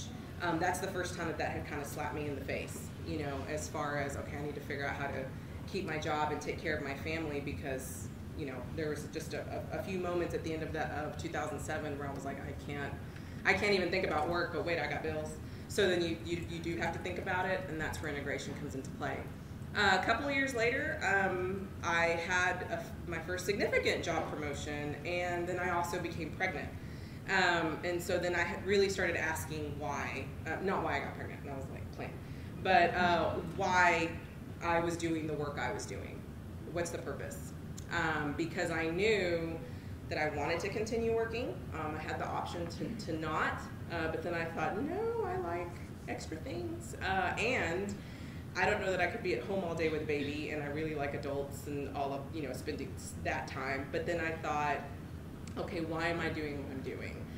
If I'm away from her X amount of hours per day, it has to really make sense. That's the question that I asked myself at that time. 2013 was a larger promotion. That was a very interesting time for me because I understood the who and the what in terms of an organization, like who you are doing things with, how do you treat people, what are you doing. It was the purpose thing was coming together. I had the privilege of working with a really great dean who's no longer with us because she moved on, but she tapped me on the shoulder for this and said, I think you can do it because you like people. And I remember her saying that. I was like, do I really like people? But it worked out, and it was great. I learned a lot. It was drinking from a fire hose for a while, but then a few years later, given some changes in leadership and given the fact that we were in a really good place, I really started asking why again. I really needed to know why I was doing what I was doing. What was the purpose? I saw my daughter growing up, and I was like, okay, I love higher ed, but do I love this enough? Do I have the support I need? And then Harvey happened. I don't need it. Was anybody affected by Harvey here? Okay, so I'm like, I'm moving in my house this week. oh, big deal. Congratulations. That is a big deal. That is a big deal. So when 3 feet of water go through your house and your cars float away and you like don't have pants, you start, or you have one pair like me that I've washed over and over for a while. You really start questioning things. You start questioning why you're doing what you're doing. You learn a little bit about gratefulness, everything else. LD, that stands for Leanne Dean. I don't know if anybody was privileged enough to know Leanne. She worked here at Central in marketing, reported it to Maria Honey. I had hired Leanne that year away from Maria, and it was just the best thing. We were so excited. She was going to come be our marketing coordinator. And Leanne, in that week that she left Central Marketing to come over to Bauer, passed away. She had an accident. She passed away. And May 10th. And I will never forget that. And it changed my team really forever because we were so excited to see her come. And we were excited to get to know her. She was a wonderful person. I believe in angels, and I think she's one of them. And it just changed things. We started to ask why we were doing what we were doing. And that was really impactful. And then just recently, I made a major job transition, leaving the team that I really loved and had created and moved over to development. Very different role, very different responsibilities, but in a way it ties in. So I show you that because eventually you're going to walk away with a takeaway, which is going to be homework, and you're going to have to do this on your own, because I think it's really helpful. When you look at why you believe, whether it's integration or whether it's balance. Again, this is what I had to go through, and I had to define it as balance, as integration for me, because balance created a lot of pressure. I felt like there were times that, you know, for me, balance meant that everything had to be 50-50 at all of those times. And you saw those circles and all those things. There were times that that was impossible. You know, that week that Leanne passed away, we weren't, you know, we had newsletters and campaigns and all these things going on. We were recruiting and interviewing. And I was like, no, we canceled all that. You know, we spent time, we met her parents. They came in. I mean, there was just things that just were a little more important at that time, you know. Again, when you don't have a house, you don't have pants, you know, that kind of thing. Luckily, for months, I had the support of leadership to be like, okay, what do you need to do? Get your house back together. We had to move, all of those things. It just, your life just changes, and if you think about it as balance, in my opinion, you're just being cruel to yourself. So that is why the word integration just popped in for me. You see these yellow arrows here, so I'm going to put these two back up. These were the key points. So really understanding when you get married, you know, now you're like, oh, it's not all about me, which is fine. When you have a promotion and then at the same time you're starting a family, you're now responsible for other people at work and then responsible for a whole other human being at home. So that was a key moment for me. 2016 with you know, leadership changes and just that something was flipping in me, that I was asking, okay, why am I doing what I'm doing? And then of course the passing of a wonderful person here from the UH community, and then the hurricane, it just totally flipped things on its head. And I really needed to ask myself why I was doing what I was doing and why I wasn't doing what I had always wanted to do, which was, you know, something like development or something that was a little bit riskier, which I now really love. So the biggest question again comes down to, in my opinion, what you're balancing, what you're integrating, or some of us like to say what we're juggling.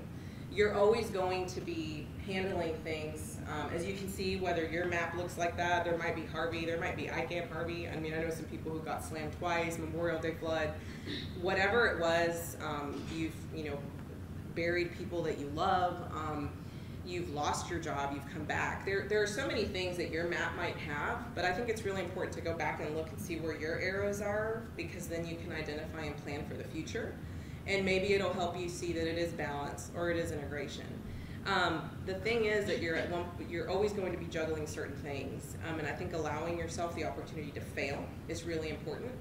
And from the hurricane to probably a couple of months ago, for me, I just saw it, you know, someone told me this once and I firmly believe in it. You're always going to be juggling something, you're going to drop stuff. Just keep in mind which ones are glass balls and which ones are rubber. The rubber ones will bounce, the glass ones are going to be like, oh, you know, and you're going to say a word and be like, ooh, okay, that one's going to take a while to come back.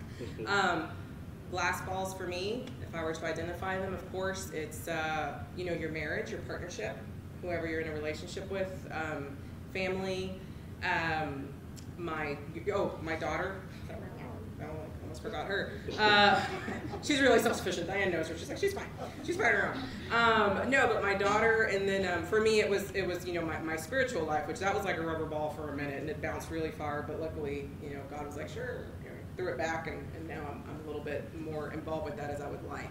But personal life really does matter. And again, you know, I told you we're going to have homework, and they're going to provide this, but as I've gone through and, you know, really looked at the past, you know, 16 years, but specifically the last year, I can tell you that these questions were the ones that came up after I talked to people after the hurricane, after I talked with some people when I was considering this job transition, when I was approached and recruited for this job that I'm in now with U of H. And it really made me think about these specific things. And I encourage everyone to think about them as well. When it comes to your personal life and what you're juggling there, not all people are created equal. I know that hurts because you just want to love everybody, but everybody does not deserve for you to love them back, so there goes that. I don't know what my pastor would say if he was like sitting there, like I always think, is that nice? Not nice. But it's true. It's who's in your life and what value are you assigning them. Okay, what value are you assigning them? When you lose pretty much everything that you own, I keep looking back at you because you're like my Harvey person, but when you lose everything that you own, you find out who shows up. And a lot of people you thought were going to show up didn't show up, and it took me like a few months to get over that. and move on. And then people that showed up really surprised you, and you're like, wow, okay. My direct reports are at my house ripping my walls down and bringing me food and buying my kids shoes. And family was I don't know where they're at. But the point is that, which then identified, okay, maybe I'm spending too much time in one place or another. So again, everything is a moment, you know, for you to really look back and recognize. And I'm being transparent because hopefully that'll be helpful for you in looking back too. But what role do people play? What do you do with your time? Like if you were really to take an inventory of what you do with your time, what are you doing with it? Are you using it wisely? Are you using it, you know, kind of sloppy? Like, how much TV can you really watch? Unless you're sick and you're watching Netflix and then it's okay to binge, because that's my excuse. But really and truly, it's time. Every day that a day's over, you're not getting that day back. So you have to really think about that in terms of what you're doing with your time. And is it worth throwing in there and saying, I'm crazy busy and I can't balance it? What are you crazy busy doing? That's really what that question's for. And then, you know, understanding purpose. If you really look at your life and what you're doing, and I know that when you work with either in student affairs or anything with the university, again, I've spent my entire career here, so I know that there were days that I'm like, really? Like, is it my fault that you didn't do your financial aid application and now you're yelling at me? Or is it my fault you didn't send the transcript? Whatever the case, and I'm like, is this my purpose? You always have to look a little bit bigger than that. You always have to look a little bit beyond that. We've all been there. And then two big lessons that I learned is being giving and understanding receiving. I did not know how to receive. Apparently I had an issue with that after the hurricane. I was like, no, I'm fine, I'm fine, I'm fine. I was not fine. So that was really interesting to understand what receiving was, and then now paying it forward. And we have a lot of opportunities here at the university to do that. You have a lot of opportunities in your community. If it's your time, if it's $5, if it's a can of food, it feels good. Work life matters as well. Understanding what field you chose, why you're working where you're working. Yes, there are obligations that you have to meet, but it's always good to understand why you're doing what you're doing and what's keeping you there, as well as how you're interacting with other people. If people give you feedback, listen to it. You don't have to respond to it. You don't have to respond to things that people tell you, but it is good to listen and then just understand that perspective. So that's something that's very, very interesting to me. And then one last thing, you know, to go away with. I always bring this up when it comes to, for me, when I have to remember when I'm balancing what's on the sheet or what's not. It's understanding the circle of control, and it's something we talk about in conflict management and in student development. There is just a really tiny circle that you can control, but we always envision this really big thing because we like think we're really important, and we're so not important in the grand scheme of things. The biggest circle, as you can see, are things that you can't control or influence. And we have this like dynamic just attraction to that, thinking that we can. Well, we can't. And if you figure out how, you just let me know. And then there's a smaller circle of things you can influence, and really and truly, like your kids and your partner and your colleagues, they all fall into that. The control circle is really tiny, and that's yourself. And if you look at how small that is, you know, in terms of the energy you're expending on everything else, that's the reason I always put this visual up, is because then it really helps you understand how much energy are you expending on something that is actually just this small. Okay, so something to think about when you're moving into balancing. But key takeaways, because I know we're running short on time, and I know it went fast, but you know, key takeaways that I hope you got from this are, you know, an example of the map. That could just be a real easy timeline. You can do it in your head, you can write it down. Writing it down was kind of a little, for me, I left some stuff out because I don't know y'all like that, but you can write all your stuff on there and it's private. But connect your map to your beliefs. That's what it's about. Why do you believe in balance? Why do you believe in balance? Why do you believe in integration? Know why you invest in things and in people, because that is your time. Again, when today, like midnight, once you go to sleep, you wake up, this day is gone and you will never have it back. So if you're complaining the next day about things you're balancing and that you don't have enough time, is it really worth that? Are you assigning the right value? And then understanding the balancing part, glass balls, rubber balls, all of that. Identify that, assign it, and that way that day you can say, you know what, I'm gonna let this go. It's a rubber ball, I'll pick it up tomorrow, and that's what it's gonna be. And then balance or integration. Yes, I think it's fake news in terms of balance, because I told you why I believe in the word integrate, but the reality is just be kind to yourself, and if you believe in balance, then so be it, and you believe in balance. And just in case, I really like this, because I was like, I need to end with this. I told my husband, I was like, I feel so responsible for talking to people. When you give someone advice and you end it with, but I don't know though, I'm just saying because I don't want to ruin anybody's life. But, you know, I'm thankful, you know, for the opportunity to share. I hope it was beneficial. I know you will be getting the slides. And for the record, the questions come from conversations with friends who happen to be counselors, with people who helped me after Harvey, everything else really helped me take stock of things. And if you can take, one of those questions away and it helps you, then I did my job. So thank you very much.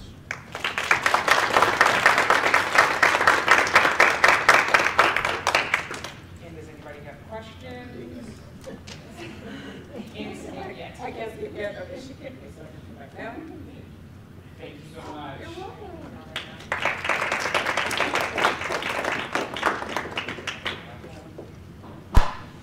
And we're going to go ahead and do our raffle. We're going to put Melissa and Laura come forward.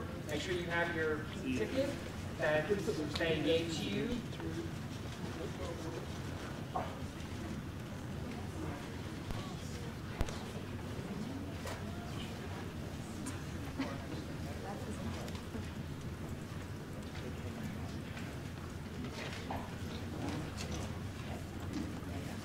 Y'all excited?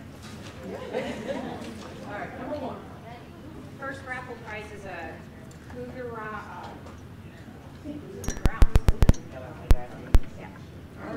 $20 gift certificate.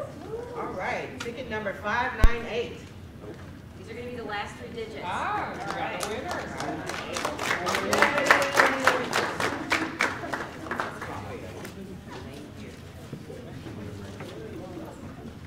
Nobody's names are on these, so we don't know. Okay, we're not cheating, I promise.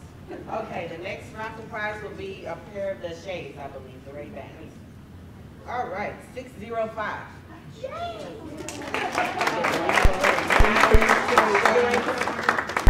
Ooh, right, that's gonna help you.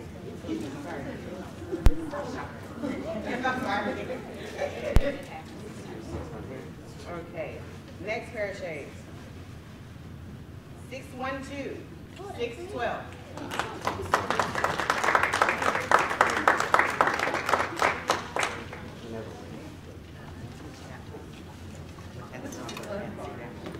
Thank you.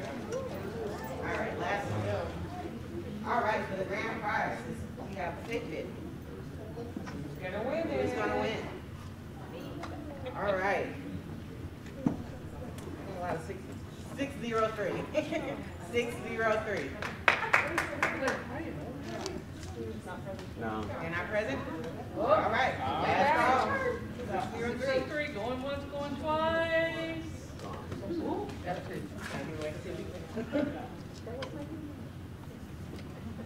All right. 618. 618. Okay, Well, these people should have left. they couldn't hang. It just leaves it more chance for you guys. Okay, 620, 620. Wow, everyone's doing it. Your chances are getting better. Okay. All right, 611, 611. Can all the winners come to the front? Oh, she beat me to it. All right. Sorry. We still have one more speaker. It'll be very quick, so don't leave. Yeah, we're almost done, but we just have one more speaker.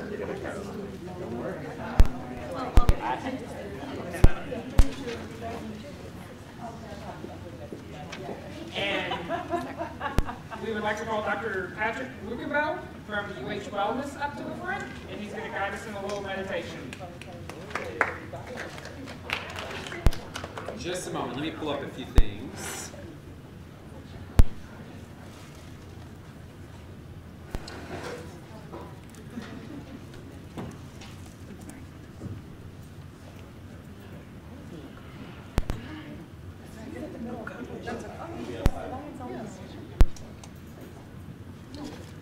Okay, well thank you so much for sticking around. I know it's been a long afternoon. I'm not exactly a Fitbit, but hopefully you will take something away from this today. I want to start off by asking, how many of you have ever meditated before? Okay, Awesome. What, for those of that feel comfortable, what has that experience been like? What sort of things have you gotten out of meditating? Serenity. Calming, serenity, other things. Clear thoughts, clear head. Yeah, clear thoughts, clear head. So I'll share some more towards the end, but so I am the director of the Wellness Center, and we started doing and offering meditation 2 years ago. And meditation can come about in different forms. We actually rotate through 3 different forms of meditation, which I will explain to you after, but we are going to be doing a guided meditation today. What that means is it's about 10 minutes. For those of you that have meditated, you may have done just sit silence meditation, you may have done Tai Chi meditation, but this, I think, the meditation that I'm going to have us do this afternoon, I think really connects well with the presenter that you just heard before when she's talking about locus of control and kind of being in your control bubble. But for meditation, there is definitely a lot of science and research to being able to provide all of those things that you're talking about. Serenity, calm, ability to kind of almost hit the reset button and kind of clear your mind. I am someone that I don't do very well sitting in silence for like 10 or 15 or 20 minutes, right? And I always used to tell myself, okay, I can't do this, so I must be failing at meditation. And a lot of what meditation really tries to teach us is to be able to be in the present and focus on the present. So much we are focusing on things that happened in the past, what I did, what I shouldn't have done, what I said, what I shouldn't have said, and then focusing on the future. I have to turn this report in, I have to do this, I have to drop off my kids at this place. That rarely are we really in a situation where we can just pause and be present, be mindful of what is happening in our lives right now. So the meditation that we're going to do today is from, some of you may have heard of Deepak Chopra. So they've got some great guided meditations on his website, but what we're going to focus on today is a meditation called Letting Go of the Need to Control. So there'll be some instructions at the beginning, but typically with a meditation, we want you to do what you need to do to feel the most comfortable. So you're already sitting in chairs, so that's comfortable. Sometimes we have people, if they want to sit on the floor, whatever they feel comfortable with. We encourage you to close your eyes, and then the meditation will lead us. And actually, through a guided meditation, he will take us through a thought process and kind of internal thought process. I do ask, if you can, to please silence your phones, turn them off. Because the last thing we want people to do is get in that zen, serene spot and then have a phone go off. So if you want to go ahead and get comfortable, if you want to sit, close your eyes, and like I said, he'll provide some brief instructions at the beginning, and we just ask that you kind of listen in and follow along with what he has to share with us today. So give me a moment to make sure that sound is good.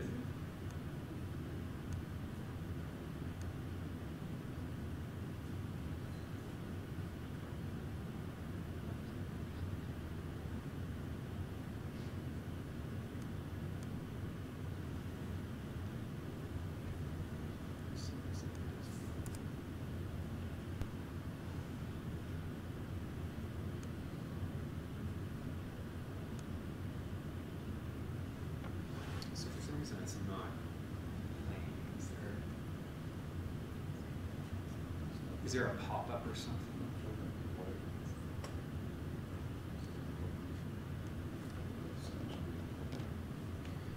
Yeah, is there?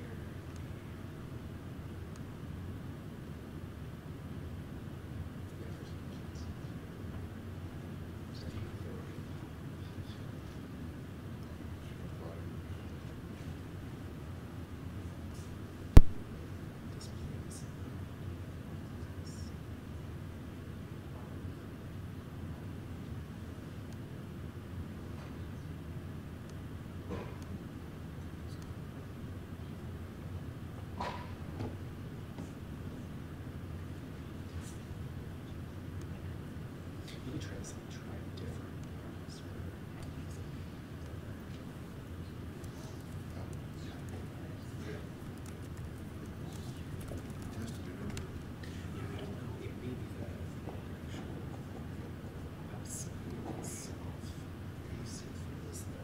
Just a second while we're just trying to figure out how to get this started. Yeah.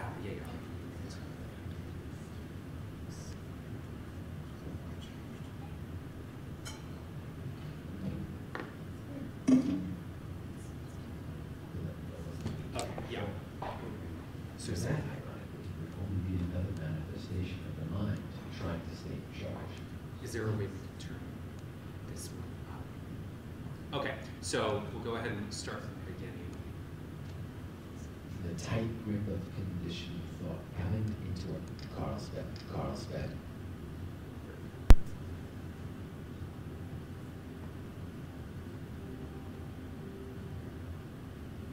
Hi, this is David G. from the Choker Center in Carlsbad, California, the sweet spot of the universe.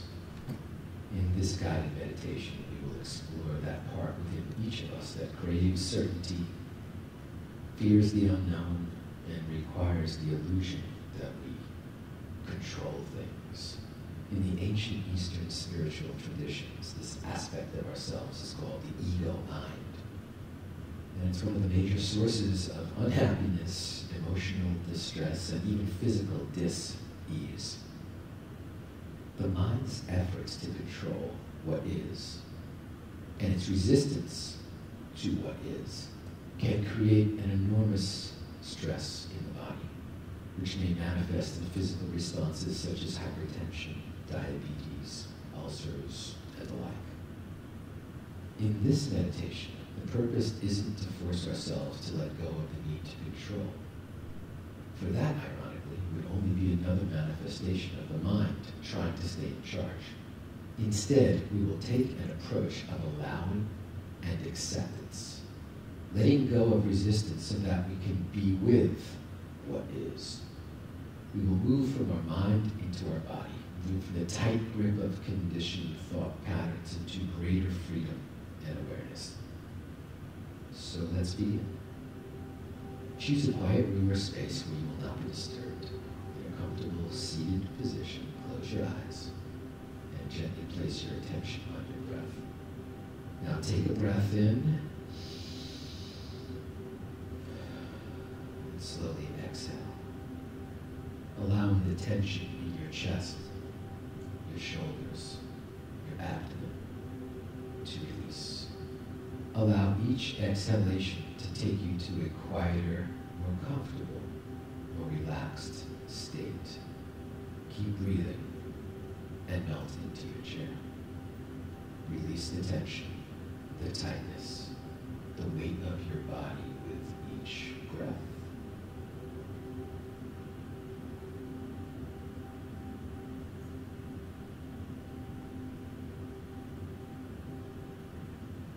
In this relaxed state, bring to mind a situation that you typically try to control, something that brings up the need to be in charge of how things unfold and their outcome. Maybe it's an ongoing struggle you have with a friend, or a parent, or a child, where you are trying to exert your control over the outcome. Or perhaps you find yourself reacting with resistance when you hear certain social or political perspectives, finding the need to convince someone else of your point of view. Or maybe you find yourself caught up in a recurring battle for inner control, trying time and again to take control of your diet, your clutter, your finances, your need to judge, and so on. Have you defined yourself as someone who is unwilling to ad-lib your life? Are you afraid to live your life with the ability to improvise? Or do you need each moment to convince yourself that you have orchestrated the future? Right now, just for these few moments, see if you can surrender. Surrender to the universe. Surrender to yourself. Don't worry, no one will know. Remember that you only control your words, your thoughts, and your physical actions, not the outcomes, never the consequences.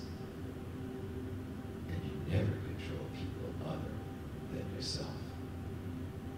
We get to influence situations and people, but we don't control their words, thoughts, or actions, just our own.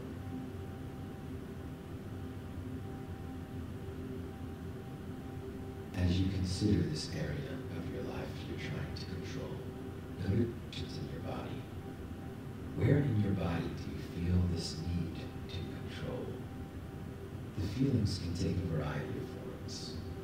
You might feel a tightening in your jaw, a knot in your stomach, or a stiffness in your neck, or you may feel a vague sensation of restlessness in your legs and feet, a feeling of fear and anxiety in your stomach, or an ache in your heart. Whatever the feeling is, see if just for this moment you can just allow the feeling, being with it, without trying to push the feeling away. Breathe deeply. Inhale. And exhale. Just breathe. Just breathe. Just breathe. Like a child, your body wants attention and feels comfort when it receives it. When children are upset, they want to be heard and understood, and so does your body. Focusing your attention on the source of your pain or discomfort helps you release and heal. Your feelings are your own guidance system. Messages from your body that are intended to serve your highest good. Let's explore some emotional awareness. You've identified the place in your body. Now name the feeling you've identified. Name it. Say it out loud. Say it again. Say it one more time. Now with your attention still focused on your body, ask yourself, what am I feeling? Feel the feeling in your body. Does it have a particular color or shape? If you like, place your hand on that part of your body and take a few more deep breaths, inhaling and exhaling. Inhaling and exhaling. Bringing awareness of this feeling into your body can begin to melt the frozen patterns of old conditioning.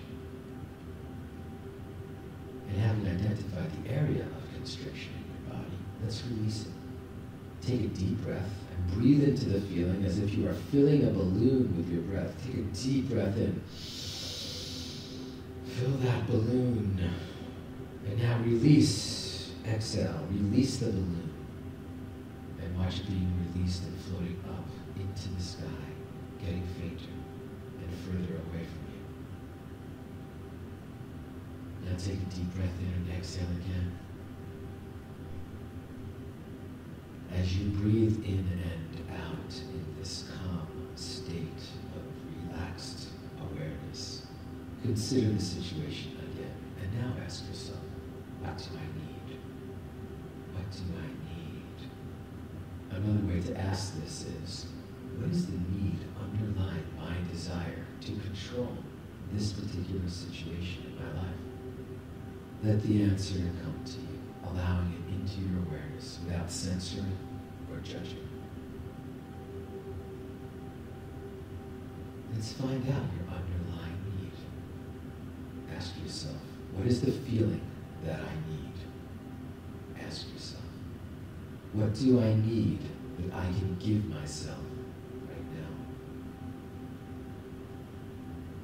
Ask yourself, what do I need that would require making a request of someone else? Ask these questions again. What is the feeling that I need? What do I need that I can give myself right now? What do I need that would require making a request of someone else?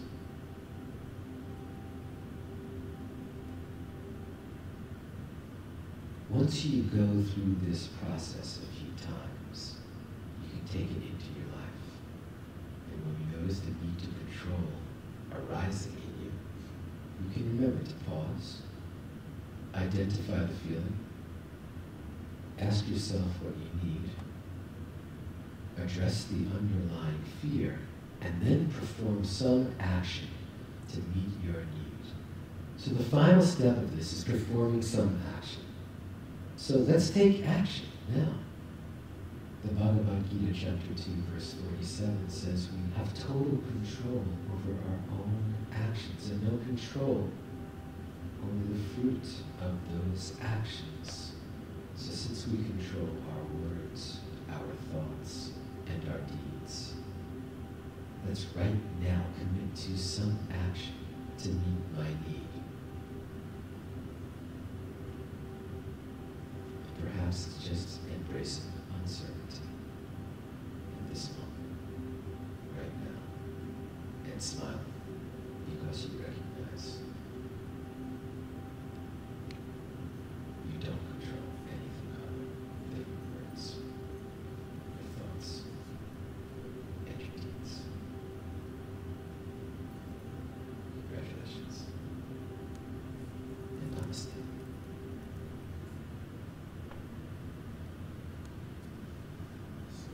As you feel comfortable, you can open up your eyes. It's probably very relaxing. It's very relaxing for some of you. That was just a little taste of all sorts of guided meditations that are available online, different lengths, different topics. But anything that people took away from that they'd like to share, things that they were able to reflect on.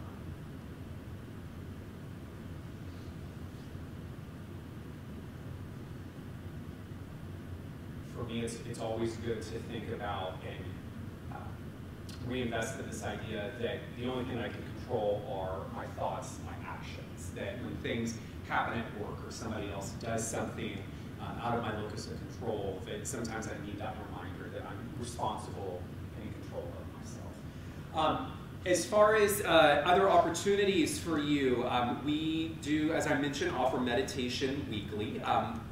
Our office is located on the first floor in the rec center across the street, but we offer free weekly meditation, drop-in meditation from 12:15 to 12:45. Even if you have never done meditation, this was your first time, we don't have any sort of preference with skill level, but we also rotate between 3 different types of meditation. So guided meditation is what we just did. I'm the one that leads that every few weeks, and so we will either do like something that's read or an audio recording. We also do mindfulness meditation, which is the traditional meditation you may think of, you may have seen, in movies and that sort of thing, but is really focused on mindfulness of the breath.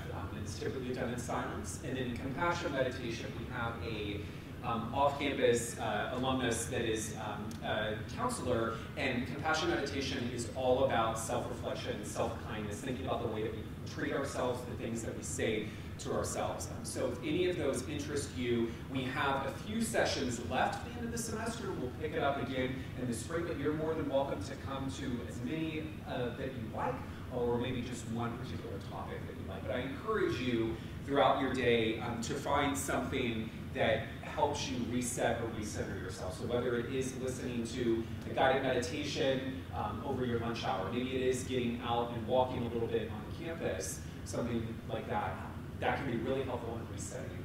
Okay. Any questions that I can? Okay, well, all of you look like your eyes are glazed over a little bit, so I'm glad that I can provide a little bit of relaxation for you this afternoon. Thank you so much.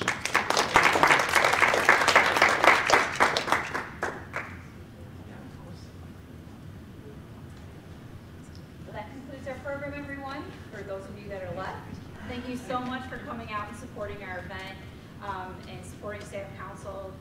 Always keep in mind and spread the word that your Staff Council is here for you. So thank you, everyone.